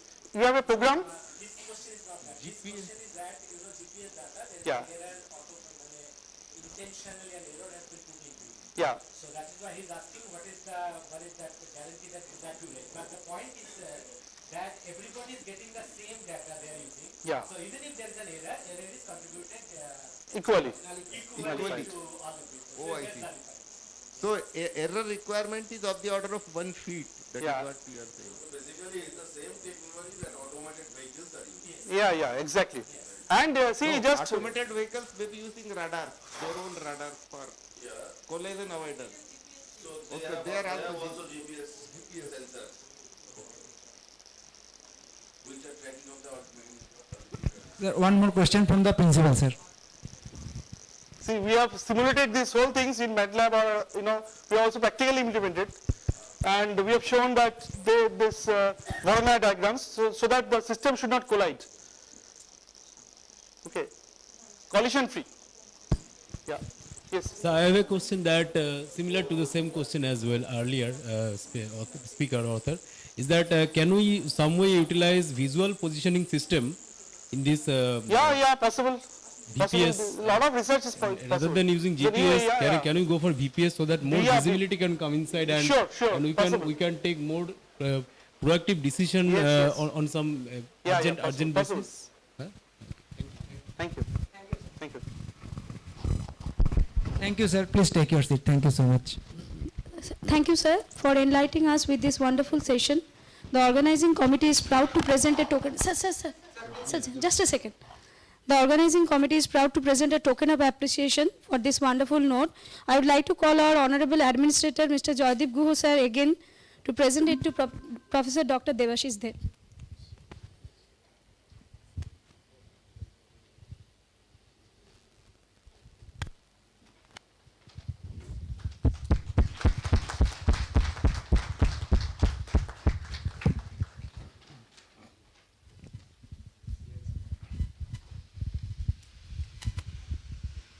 Thank you, sir. Next, moving on, we have with us Dr. Angshuman Sarkar, Kolani Government Engineering College, West Bengal. Dr. Angshuman Sarkar is presently serving as a professor of electronics and communication engineering in Kolani Government Engineering College, West Bengal. He had earlier served in Jalpaiguri Government Engineering College and Kolani Government Engineering College as lecturer, assistant professor, and associate professor of EC department for more than 20 years. He received the MTech degree in VLSI and microelectronics from Jadavpur University. He completed his PhD from Jadavpur University in 2013. His current research interests span around study of short channel effects of sub-100 nanometer MOSFETs and nano device modeling. He is a senior member of IEEE, life member of Indian Society for Technical Education, ISTE, fellow of Institute of Engineers, India, and currently serving as the chairman of IEEE Electron Device Society, Kolkata chapter. He has authored 6 books, 86 journal papers in international referred journals, and 57 research papers in national and international conferences. He's a member of board of editors of various journals. He's currently supervising 6 PhD scholars and has already guided 5 students successfully as principal supervisor. He has organized IEEE international conferences and several workshops and seminars. We'd like to call our Honorable Vice President, Techno India Group, Mr. Bhaskar Roy, to felicitate Dr. Angshuman Sarkar. Sir, please.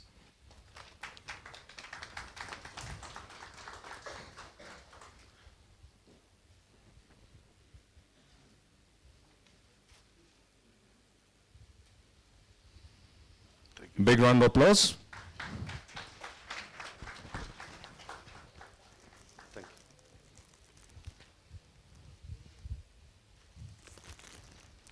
you. Now we request the session chairs to coordinate the session, sir. Sir, ma'am. Yeah, a very good afternoon to all of you. Am I audible?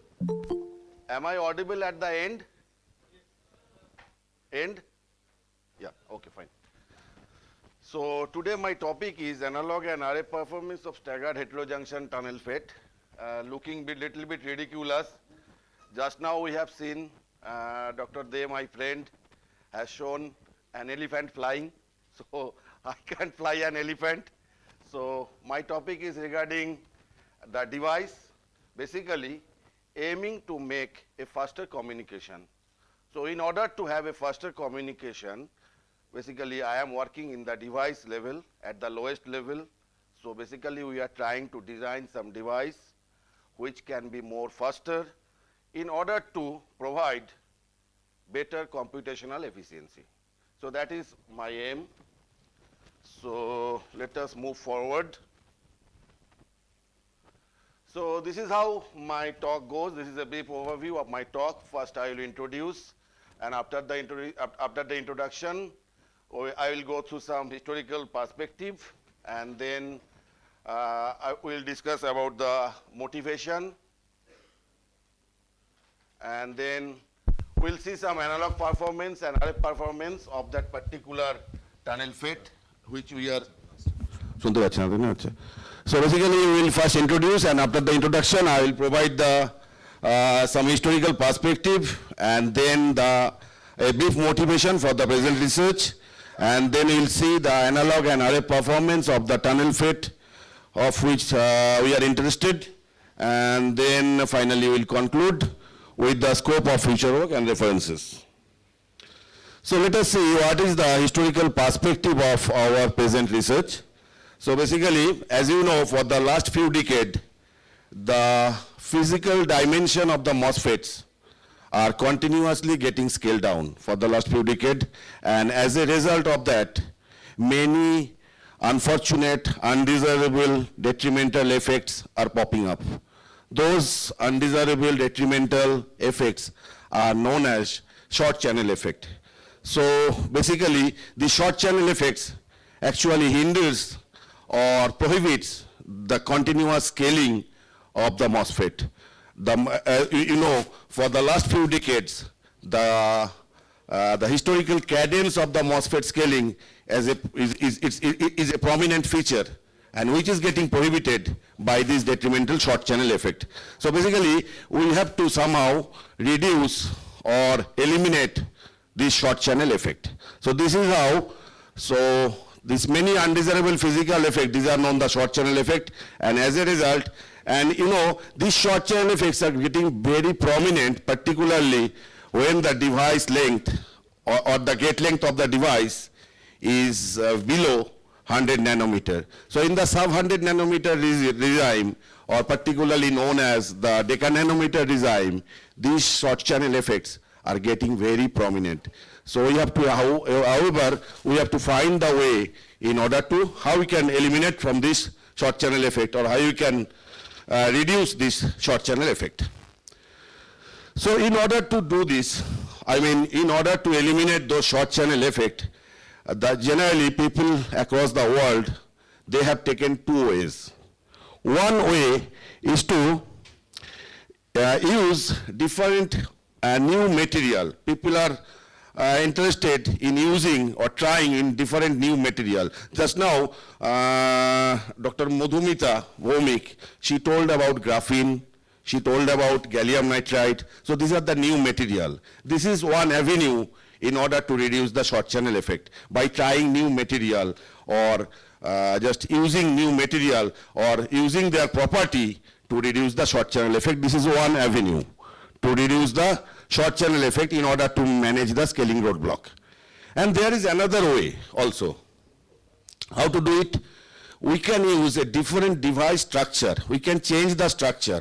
We can incorporate many new parameters or many new provisions in the changes in the structure also to reduce the short channel effect. So basically, these are the two ways by which we can manage the short channel effect, or so that we can continue the historical cadence of the CMOS scaling, which was actually beautifully, we have managed it for last few decades. So these are already, we have seen some changes in the scaling scenario for the last few decades. Suppose we have already seen, people have already seen the uses of double gate MOSFET instead of a single gate MOSFET. So basically the physical implication is very simple. Instead of one people guarding somebody, we are using two people to guarding the same.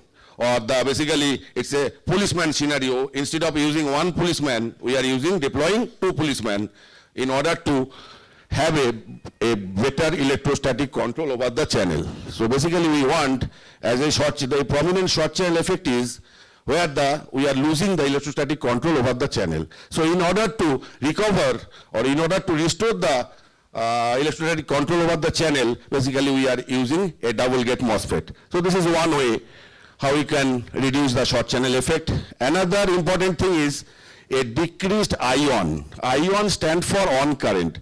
So everybody will agree, whether it belongs to electronics or computer. So from a transistor, we want always a higher on current and a lower off current. I think everybody will agree with that, agree with me. Basically from a transistor, we always want a higher on current and a lower off current. But the problem with the short channel devices are, they normally provide, they doesn't provide us a higher on current. The on current is getting lower. So in order to increase the on-state current or a higher on-state current, people are using a material, basically a high channel mobility material, like the already Professor Madhumita has told, the uses of graphene. So graphene is a material which can provide a higher mobility. So using graphene, one can achieve, it's a 2D material having a higher mobility, so one can achieve a higher mobility using graphene. So that's how people can use different materials in order to solve that problem, particularly the problems associated with lower on-state current. Similarly, there are another problem with source-to-drain parasitic resistance that can be solved by using a technique called Schottky source-to-drain junction. And there is another problem called as increased gate leakage current. So gate leakage current is another problem, and the people across the world, they have worked upon it, and they have used a high permittivity material, high K material, sometimes known as high kappa material, in order to solve that problem, particularly associated with gate leakage current or increased gate leakage current. So this is the symbol SOC. What is SOC? SOC is the acronym for System on Chip. So what is a system on chip and why it is so important? So people previously, you have seen, if you open up a TV box, you can see many chips, at least 5 to 6 chips or maybe 10 to 12 chips. But if you now open today's TV box, what you can see, only one single chip. So within a single chip, all the functionality previously that was served by 10 to 12 chips has been catered. So that is called system on a chip. So basically in a system on a chip, not only digital parts will be there will be digital parts, there will be analog parts, as well as there will be RF parts. So a single chip which will be capable of delivering the analog, digital, RF, all things simultaneously in a single chip fabricated at the same time using the same type of transistor is basically called a system on chip. So nowadays people are interested very much in using the system on chip, and because in a system on chip, in a typical SOC, there will be a digital part, there will be analog part, and there will be RF part. Because analog and RF parts are very important because most of the physical signals we are dealing with, they are analog in nature. So we have to handle that analog signals as well as digital signals as well as RF signals. So this is called the mixed signal SOC. So we will be interested in having some transistor, in designing some transistor which will be capable of which will be capable of uses in digital world as well as analog world as well as RF world. So this is the brief motivation for this present research. So basically we are trying to move towards the more than Moore concept.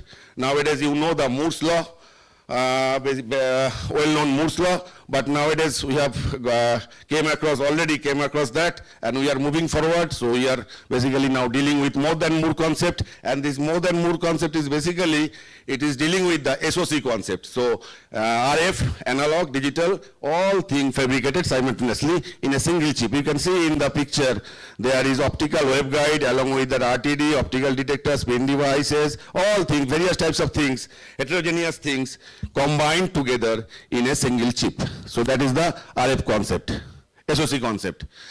So this is, and we are, in order to do this, we will be interested in finding the analog performance also, not only the digital performance.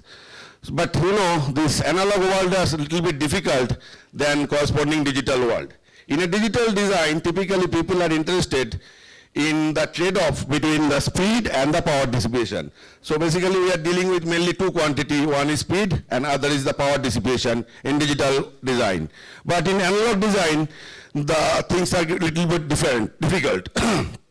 You can see here almost different various figure of merits are there, like from you can see linearity, gain, supply voltage, voltage swing, speed. There are many figure of merits and which needs to be traded off. So it's a combined thing, and which makes things difficult for when you are trying to design some analog circuit. This is what is called a transconductance. You know, the MOSFET is basically a transconductance device. So basically it offers current when you apply some gate voltage. So the amount of current it offers after applying some input gate voltage is called the transconductance, and the amount of transconductance it generates, actually that determines the performance figure of merit of that particular MOSFET. So for a MOSFET, this transconductance is a very important figure of merit, and you can see here, I am not going into the details of equation and etc. I'll just request you to look at the final result. You can see in a MOSFET, typical MOSFET, the transconductance is about 1 volt inverse. And the similar thing for a BJT, it is 40 volt per inverse. So you can easily conclude that a bipolar junction transistor or a BJT is 40 times better than a typical MOSFET, particularly when you are trying to tell about the transconductance generation capability. So in terms of transconductance generation capability, from this figure, from this slide, it is evident that the BJT is 40 times better than a MOSFET. So one may conclude that why you are going to use the MOSFET? You can use the BJT. But the things will drastically change, particularly when we will see the transconductance in the subthreshold region. See, in the subthreshold region, the transconductance of a BJT is 40 volt inverse, but in this case, now the MOSFET, in case of a MOSFET, the transconductance is 30 volt per inverse, which is almost at par, or which is at least comparable with the MOSFET. And with that amount of transconductance, people can do many important things or many interesting things, particularly. So basically, whenever we are trying to design some analog circuit using a MOSFET, we will be interested to do it in the subthreshold region, not in the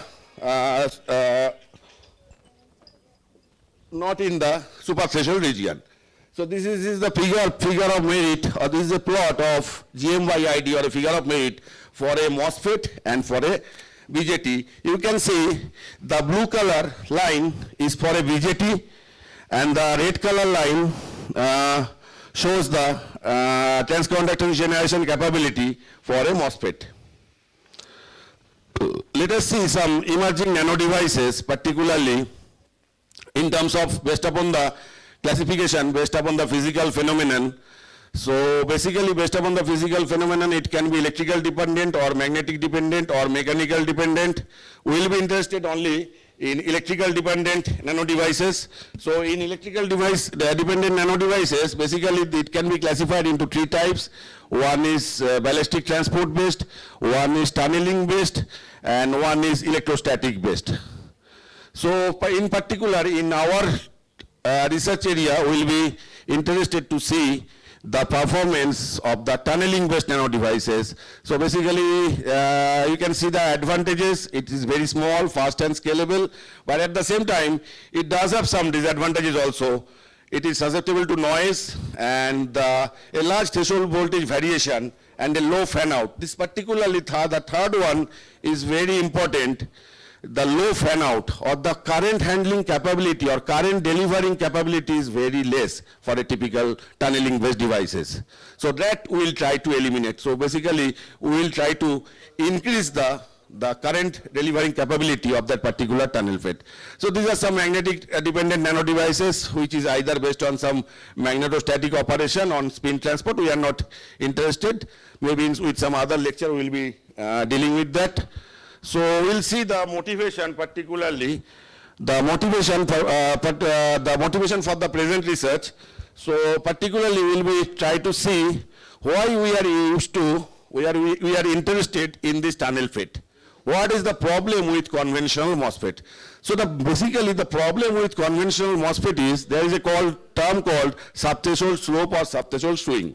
The subthreshold slope is, for a typical MOSFET, due to its carrier injection mechanism, that subthreshold slope cannot be made lower than 60 millivolt per decade. So that is the problem.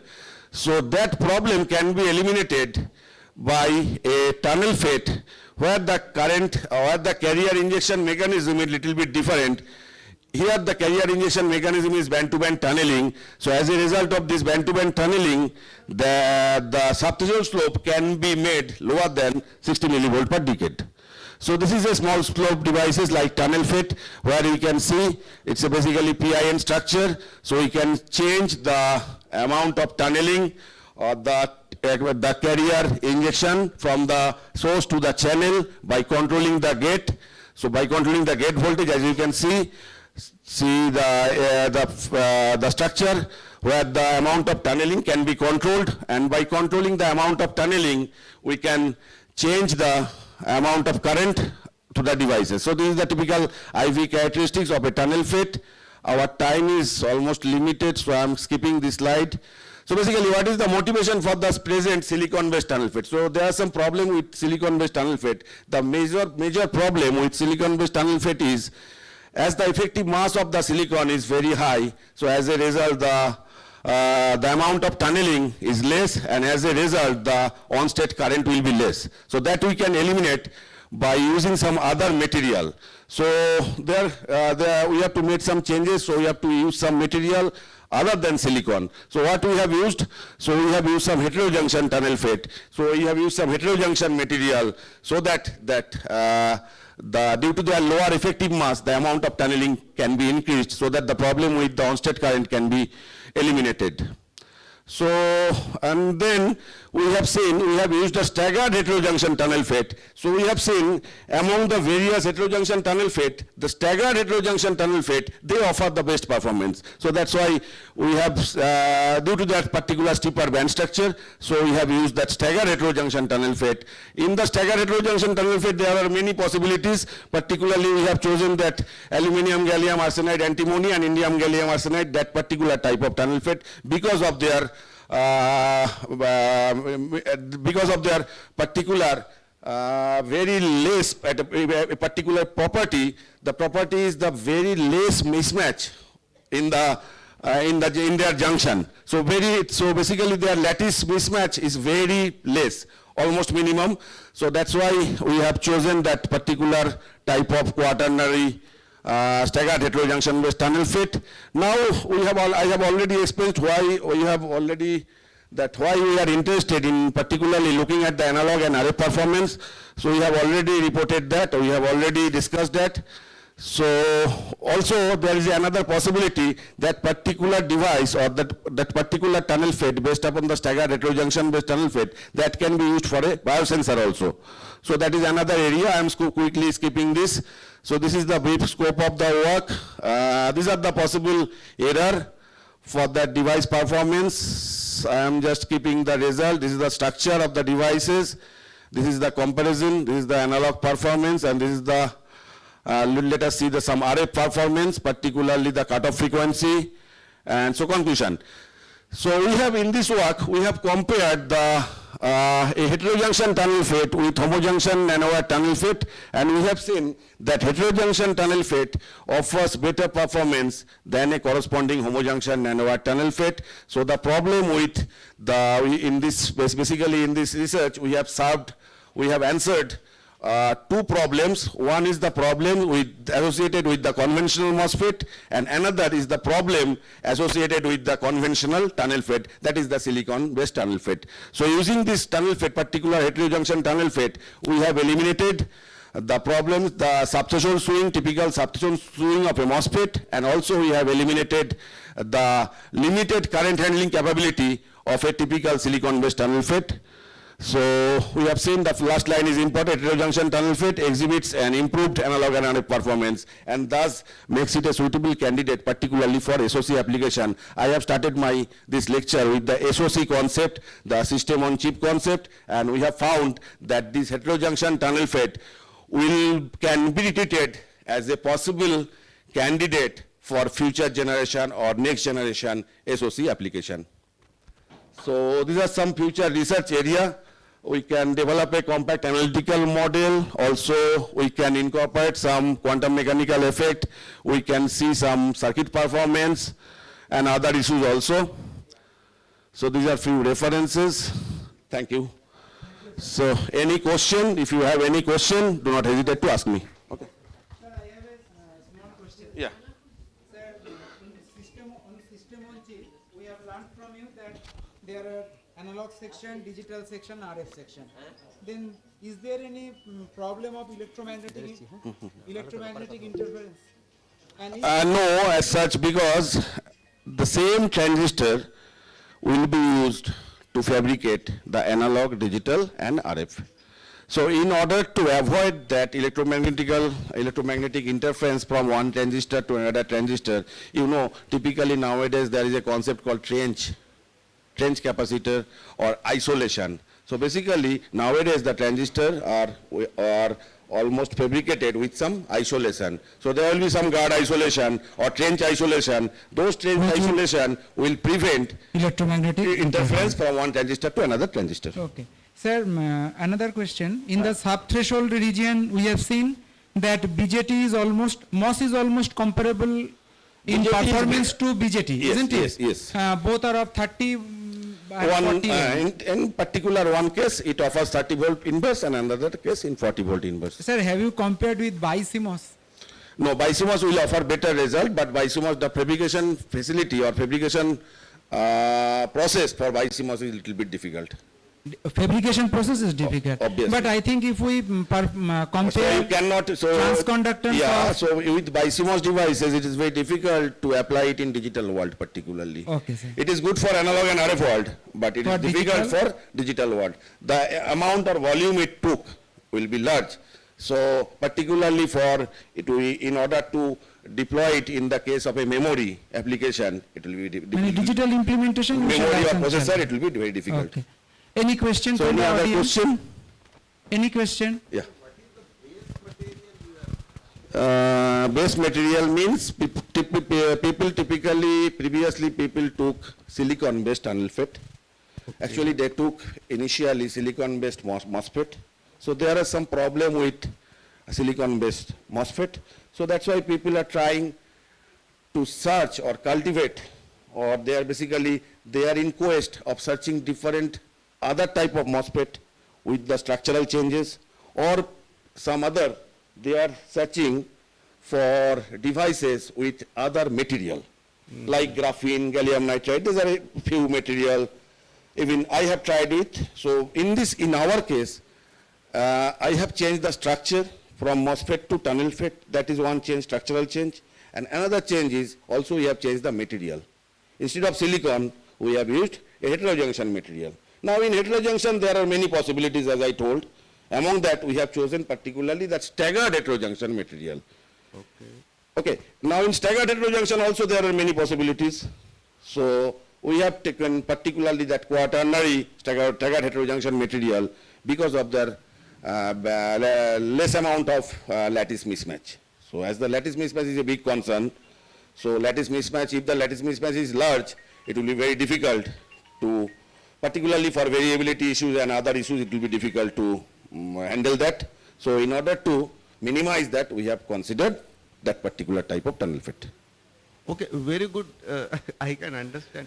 But whatever study, this is basically a study. Yes. Okay. Yes. Now, practically, you have to fabricate in Yes, some foundry. yes. So people have already tried to fabricate it. Their results are coming. We have seen that our results are in agreement with their result. Good agreement, not exactly, but they are in good agreement with the previously published result or their fabricated, experimental result. These foundries are where, sir? They are TSMC. There is one foundry called TSMC. Their data we can access. Okay. We have some connection so that we can access some data, or there are some previously published result in good journals that we can also access. Okay, very nice. Thank you, sir. Okay, thank you. So I hand over the session to the moderators. Please. Thank you, sir. Thank you, sir. Sir, just a second, sir. Sir, please wait, I'd like sir. to call- 1 minute, please.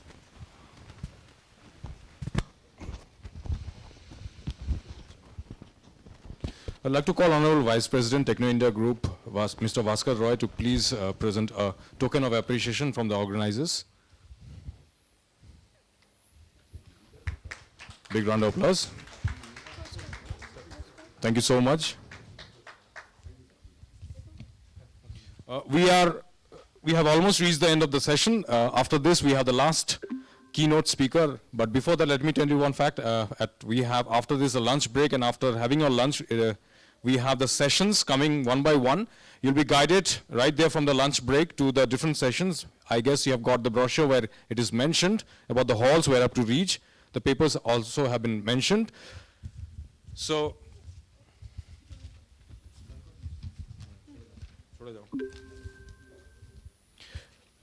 moving forward to our next session, we have with us Professor C.Y. Desmond Sim. Desmond Sim was born in Singapore on February 1971, he received his BSc degree from the Engineering Department, Electrical and Electronics at University of Leicester, United Kingdom in 1998.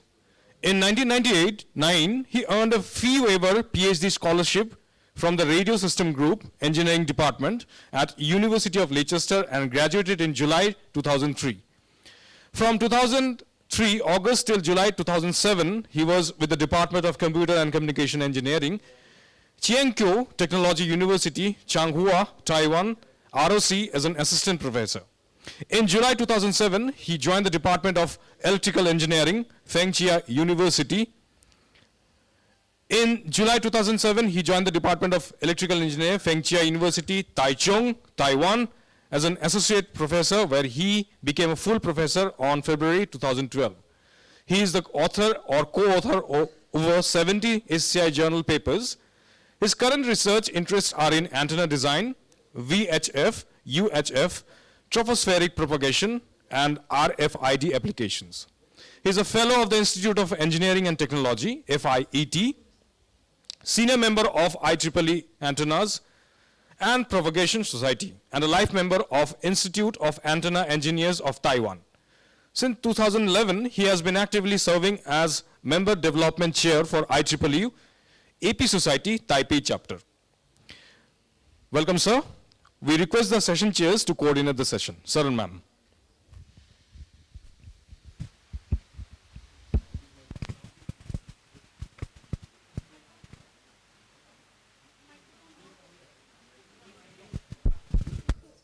Sir, could you please unmute yourself? Oh, my apologies. Can you hear me? It's a very good morning to everyone. Can you hear me? Sound. Can you hear me? Yes, sir. Yes, sir. It's audible. Yes, you can hear me then. Okay then. Great. Very good morning to everyone. First of all, I'd like to upload my file. Let me see.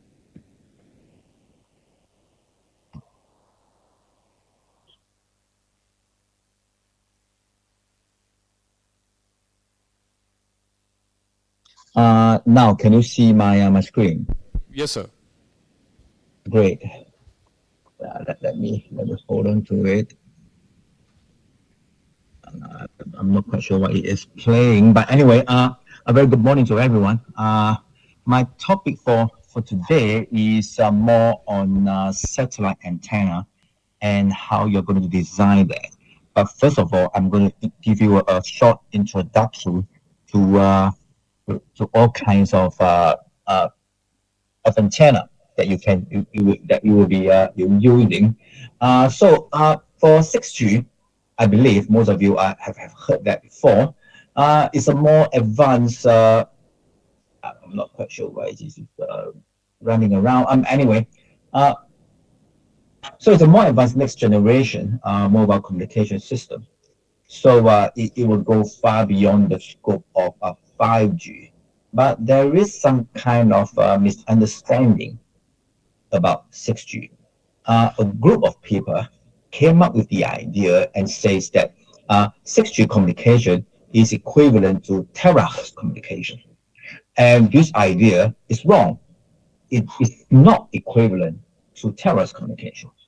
And there's another group of researchers that try to sell the idea that 6G communication is equivalent to satellite communication. And once again, this kind of idea is wrong. So what exactly is 6G? To understand 6G, we need to understand that it is to go beyond the Internet of People and Internet of Things. Now, if we are trying to sell this idea, and most people couldn't understand it, what do you mean by Internet of People, Internet of Things? It's quite simple in such a way that to understand it, you just imagine that, I have to go to this page again. You just have to understand that it has for 6G communication, it has a very extreme coverage, meaning that it will cover the whole entire group, meaning that wherever you are, in the middle of the ocean, in the middle of desert, or somewhere in the forest, you'll still be able to have wireless connection. and that is 6G. So, so what about the satellite communication? For satellite communication, it is inevitable in 6G communication because it can provide the last mile connectivity.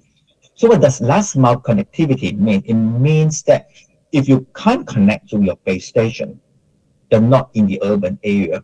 So you can't connect to your 4G or even the 5G, then you can actually use the satellite communication to link to connect to the network. So let's look at the frequency of the 6G communication then. For 6G communication, you can see that it has an extreme coverage that can cover the sky, sea, and space, as I said before.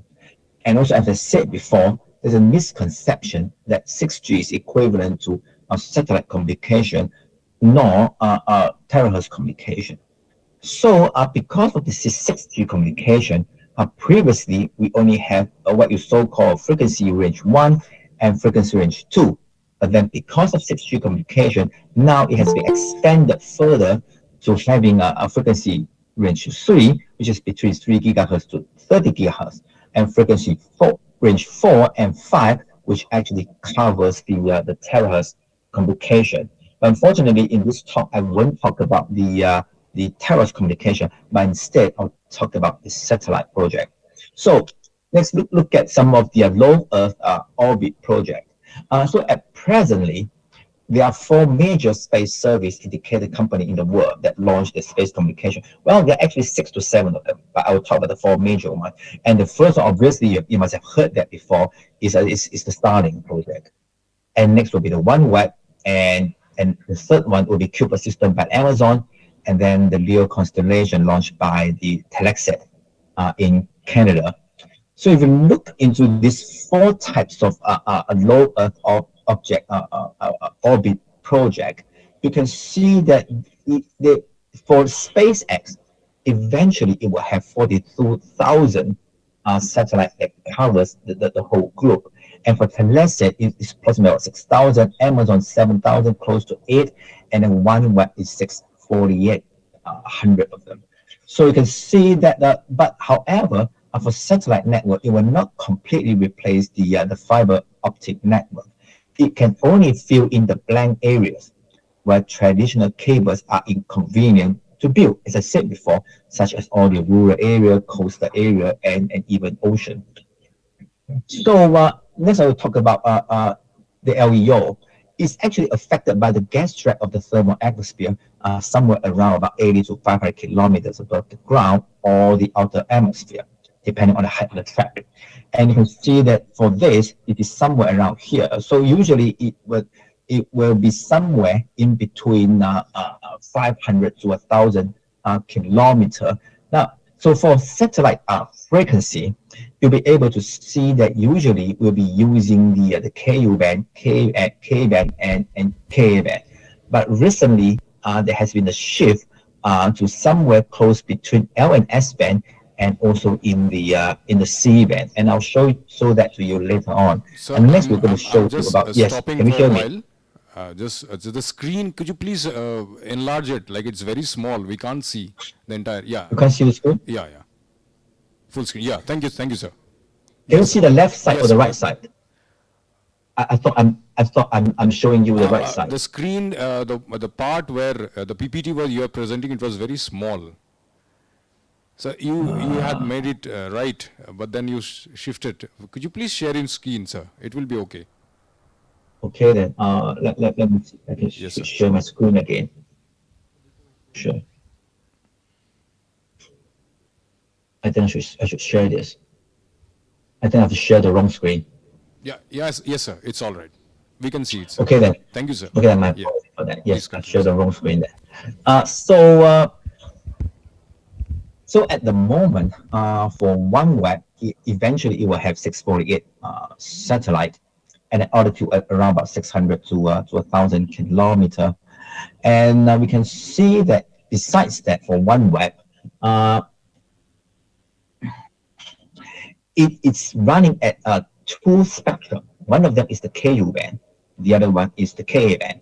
So I'll explain later on why they're using two separate bands, which is the KU and the KA. As you can see, the KU is somewhere between 12 to 18, and the KA is between 26 to 40 gigahertz. And here is the some of the data about OneWeb, and I'm going to skip that. And why do we need that? Now, in the future, for vehicles, most of the vehicles will be mounted with a far roof satellite receiver and transmitter, as you can see in here.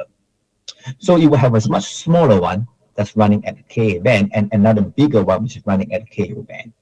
And yeah, and for OneWeb is also designed what you so-called, you can see that this device in here, which is actually used to fix on the building's rooftop. And there are also other types of design for the antenna, where you can see in here.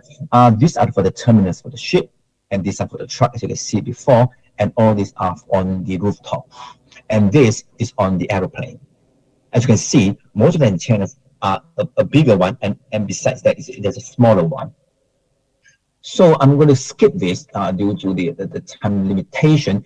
And besides OneWeb, and there's also another company called the Kymeta. Now, Kymeta came up strongly about 2 years ago in December, and it came up with electronically steer a user terminal, which is using another kind of technology instead of using switching techniques, and to be able to allow the beam to be stirred in a much different way than the traditional type. As you can see, for the Kymeta type, it's got 3 frequency range, as you can see in here. One of them is between 11 to 12, and then somewhere between 11.2 to 12.7, and that's the frequency it is using. And I'm going to skip this and goes to Telesat. So Telesat is another company that's running against the OneWeb. As you can see, Telesat has also built a number of different types of satellite receiving and transmitter that are also with 2 separate antennas. You can see there is a smaller one and a bigger one, and they're also running at KU and KA band, as you can see in here. So the transmitting band will be around 27.5 to 31, and the receiving band will be 17.8 to 21.2. And there's one point that's needed to say is that the polarization of this antenna are all circular polarization. I'm going to skip this and goes to Amazon. Now, for Amazon, they have decided to design a much different types of antenna. As you can see from here, what they're trying to do right now is to combine the 2 KA and KU band into one type, so that we don't have to design 2 separate antenna. So as you can see from Amazon and OneWeb, and you can also see that the uplink frequency is between 28.5.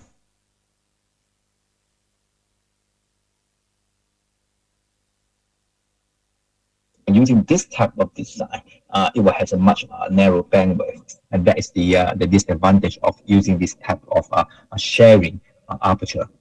So what about SpaceX? Most people are more interested in SpaceX. So let's get the design of SpaceX. So for SpaceX at the moment, right now, this is for the local terminal. You can see that this is the older version, and this is the newer version in here. And interestingly, for SpaceX, if you can see, the frequency is actually running at KU band, which is running between 14 to 14.5, which is in which the bandwidth somehow quite narrow, and then the receiving is between 10.7 to 12.7 gigahertz. And as also you can see that the transmitting polarization is left hand, and the receiving polarization is a right hand CP. So I'm going to skip some of this and goes into the pattern. So in order to understand the design of Starlink terminal, we first look at the pattern. As you can see, these are all the satellite, and this is a rooftop mounted type. And if you try to break it down, you can see that it's break into many separate sections, in which in this case this is the feeding network, and all this section around here are all the antennas. But still, from the pictures of this page, we're still unable to understand the design of the antenna. So what we did was that we goes into some of the YouTubes, and you can see people are trying to tear it down and show us. So we can now show you how they actually design it. So first of all, if you tear down the starting terminal, you'll be able to see the huge, large PCB board. So the total size of this PCB board is probably about 0.5 meter by 0.5 meter. And so from the video that we saw, it indicates approximately about 79 very large chips, as you can see in here. All of these are a single chip. And then the allowed 632 much smaller 16-pin chip connected to that. So which means for all this, you have a total 1,264 antenna array element, which is quite large. So how do they design it for each element? And later on, I will show you that. And as you can see here, it transmits the left-hand CP at 14 to 14.5 gigahertz, and the receiving frequency, which is a right-hand CP, which is between 10.7 to 12.7. So let's look closer to the PCB board. Now, if you look at this PCB board, you can see that for each pair of chip, there seems to be an aluminum heatsink that is attaching to it. And mind you that this aluminum heatsink is actually for reducing the heat induced by the chip. So if you try to tear it down, you can see that for each larger chip, it's connected to 4 smaller chips. So that is why you can get about 1,264 elements at the end of the day. And so in the video, they try to tear it down. So after the person in the video tear it down, we can see exactly inside the design of this terminal. As you can see that it is full of antennas. So the first layer, the layer that's on top down here, you can see, and each of them is actually a circular type of patch antenna. It's actually a parasitic type. And for each of them, you can see that it's using some kind of like a slit design at this patch. And you can also see that there are a lot of smaller holes in here. You can see that there's smaller holes in here. And if you look much closer, you can see that there are many holes in there. So the holes in there are for releasing the pressure when they try to glue the entire piece of, you can see the entire piece is quite big. When they will try to glue the entire piece into the PCB or above the spacer, they have to use a kind of heating mechanism to do that. And it will cause some kind of pressure within all this spacer. And so in order to release the pressure, and then they try to puncture a hole. As you can see, there are multiple holes in there. Try to puncture a small holes in there in order to release the energy or the heat. So now if you look at, if they try to peel this top section off and then peel this spacer away, then they can see the bottom section is exactly a metamaterial type of antenna design. So why Starlink is using such kind of a metamaterial design? And you can go and look at a paper done by Trend. And in Trend, it says that if you're using all this metamaterial design, you'll be able to create some kind of what you so-called a surface wave. And by so creating this kind of surface wave, and you will be able to increase the bandwidth of your operating frequency. And that's exactly why Starlink is using this kind of design. And what about the design? I can see from here now, because of this surface wave propagation, that is able to increase the bandwidth. You can see from the design from Trend, it says that with this meta surface, you can have a very narrow bandwidth, and with the meta surface, you can see that the bandwidth was increased by at least about 2-fold. And also, if you look into the actual ratio bandwidth, you can see that the bandwidth has increased tremendously because of the additional of this red color meta surface. And what about the top parasitic patch? why it is using four small slits in here. So we went back and looked at the literature, and we found this this paper that was published by a Professor King Lu Wong from Taiwan. And he's the first person that actually came up with this idea, saying that if you are able to cut a four slits in here, you'll be able to downsize the patch size. And at the same time, if the slits length are different, then you can create a left-hand CP or right-hand CP radiation.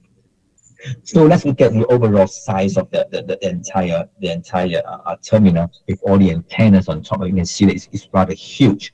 And as for the material that is printed on top of it, we don't know what kind of material it is using. And we are also interested to know that how exactly does Starlink use, what kind of mechanism they use to exactly excite the antenna. And we actually found the excitation mechanism by looking at a kind of an X-ray film done by an author, and he took an X-ray film, and we found that behind each antenna, each circular patch antenna is actually, you can see from here, there's a two I-shaped slots in here. And each two I-shaped slots, you can see that there's a smaller chip in here. So for each smaller chip is actually connected to two feeding strip, and each feeding strip goes to one of them to here and the other one to here, which actually gives you a 0 degree and 90 degree of phase shift, so that it can create a left hand or right hand circular polarization. And you can see that because due to the slots in here, he's able to induce the energy via the slot and then couple to each of these circular patch antenna. And this is exactly how Starlink used to excite the antenna for each element. I mean, so there are total 1,264 of them, which is very large. So here is the picture where you can see that the entire formation of each element.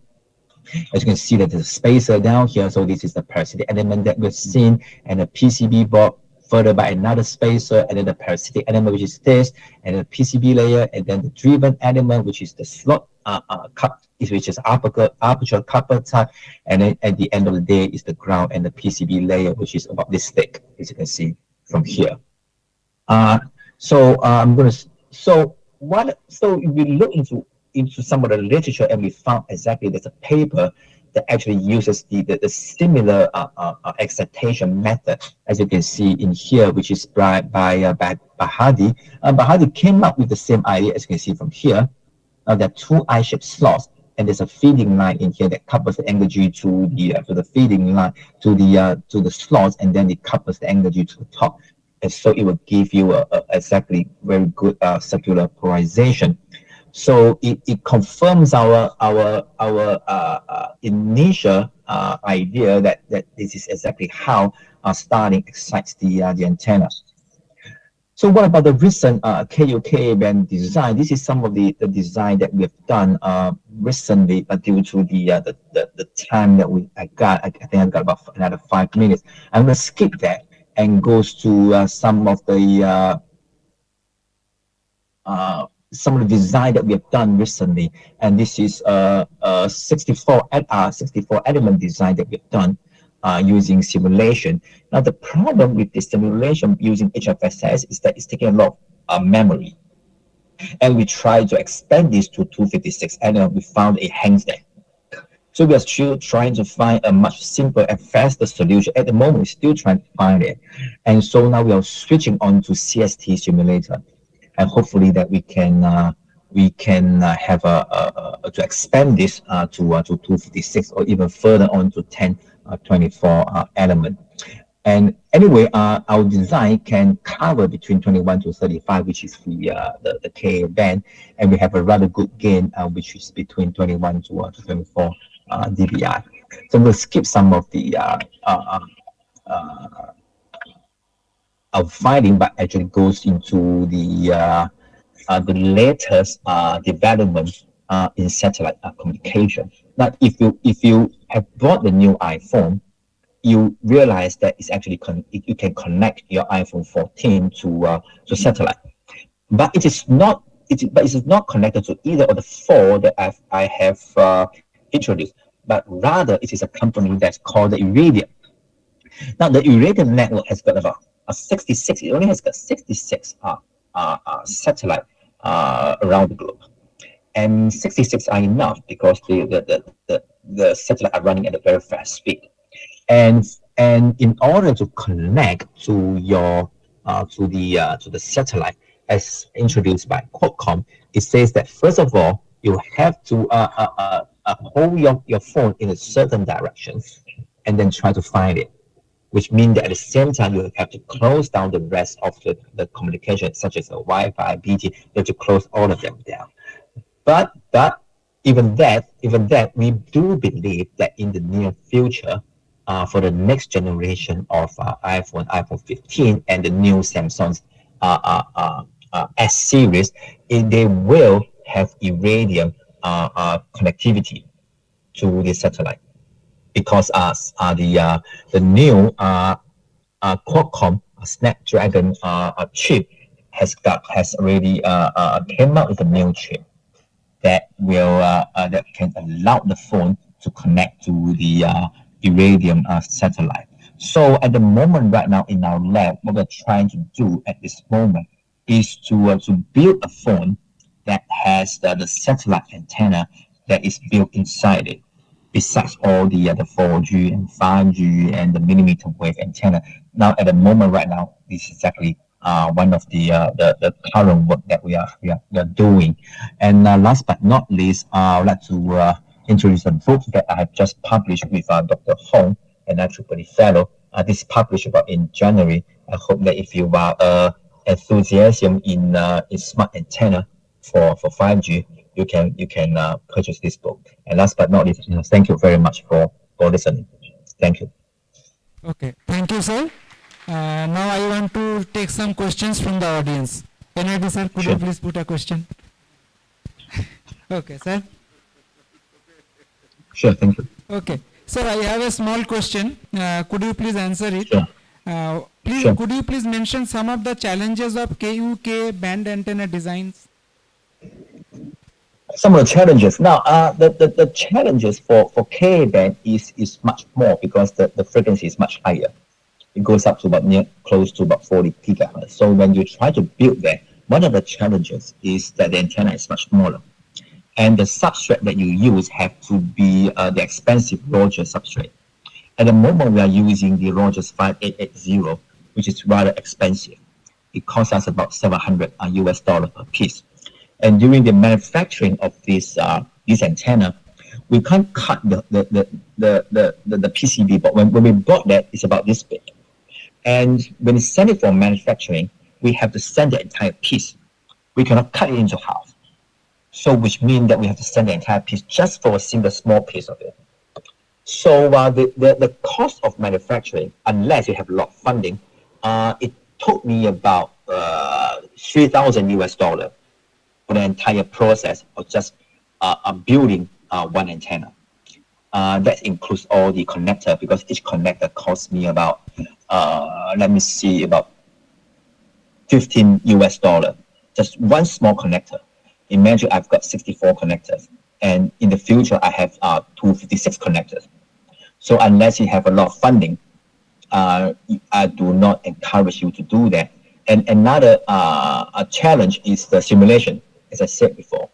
You need to have a really good server.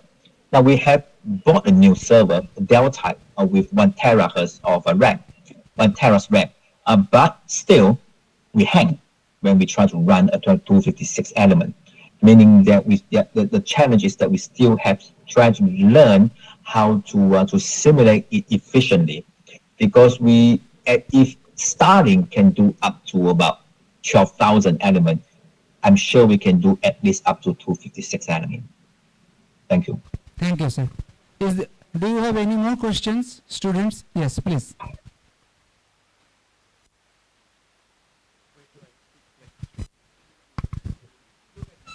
Sir, I have a question right now. As you have said that 5G and 6G communication is done through satellites, is it possible for wireless transmission of power from space using microwaves? Now, we have talked about that for nearly 30 years. Kai Chen is the first one that came up with the idea of using the satellite, using wireless power transfer. And he's not the first person. Tesla is the first person that came up with the idea of having a space wave. But if you have studied the space wave, you learn that the energy that comes from the satellite, they are really, really small. Now, if you learn the free space propagation, the loss, free space loss, you learn that the loss are really huge in the space, especially when you have 500 kilometer of distance. So meaning that, well, you can build one. You've seen some of the research done by some people, and at the end of the day, we found that they actually, well, I don't say cheat in a way. They try to put an fire besides their system. So I say that that's not the real way. So in a way, wireless power transfer using satellite is still, we haven't reached there yet, I should say. Using microwave. We haven't reached there. Microwave. It's rather difficult. So if that is your PhD thesis, I will say, please don't do that.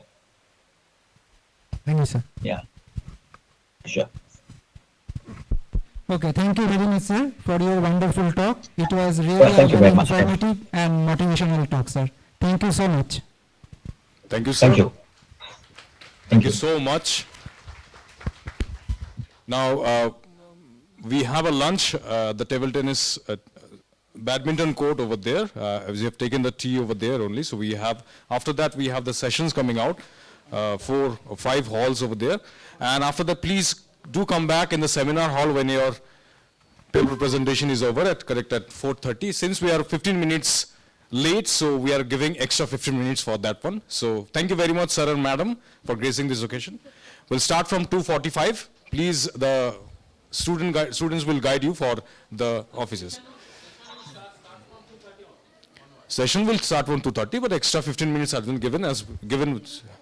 So thank you very much, sir. You can leave the Thank you then. talk, sir. Sure. Thank you very much, sir.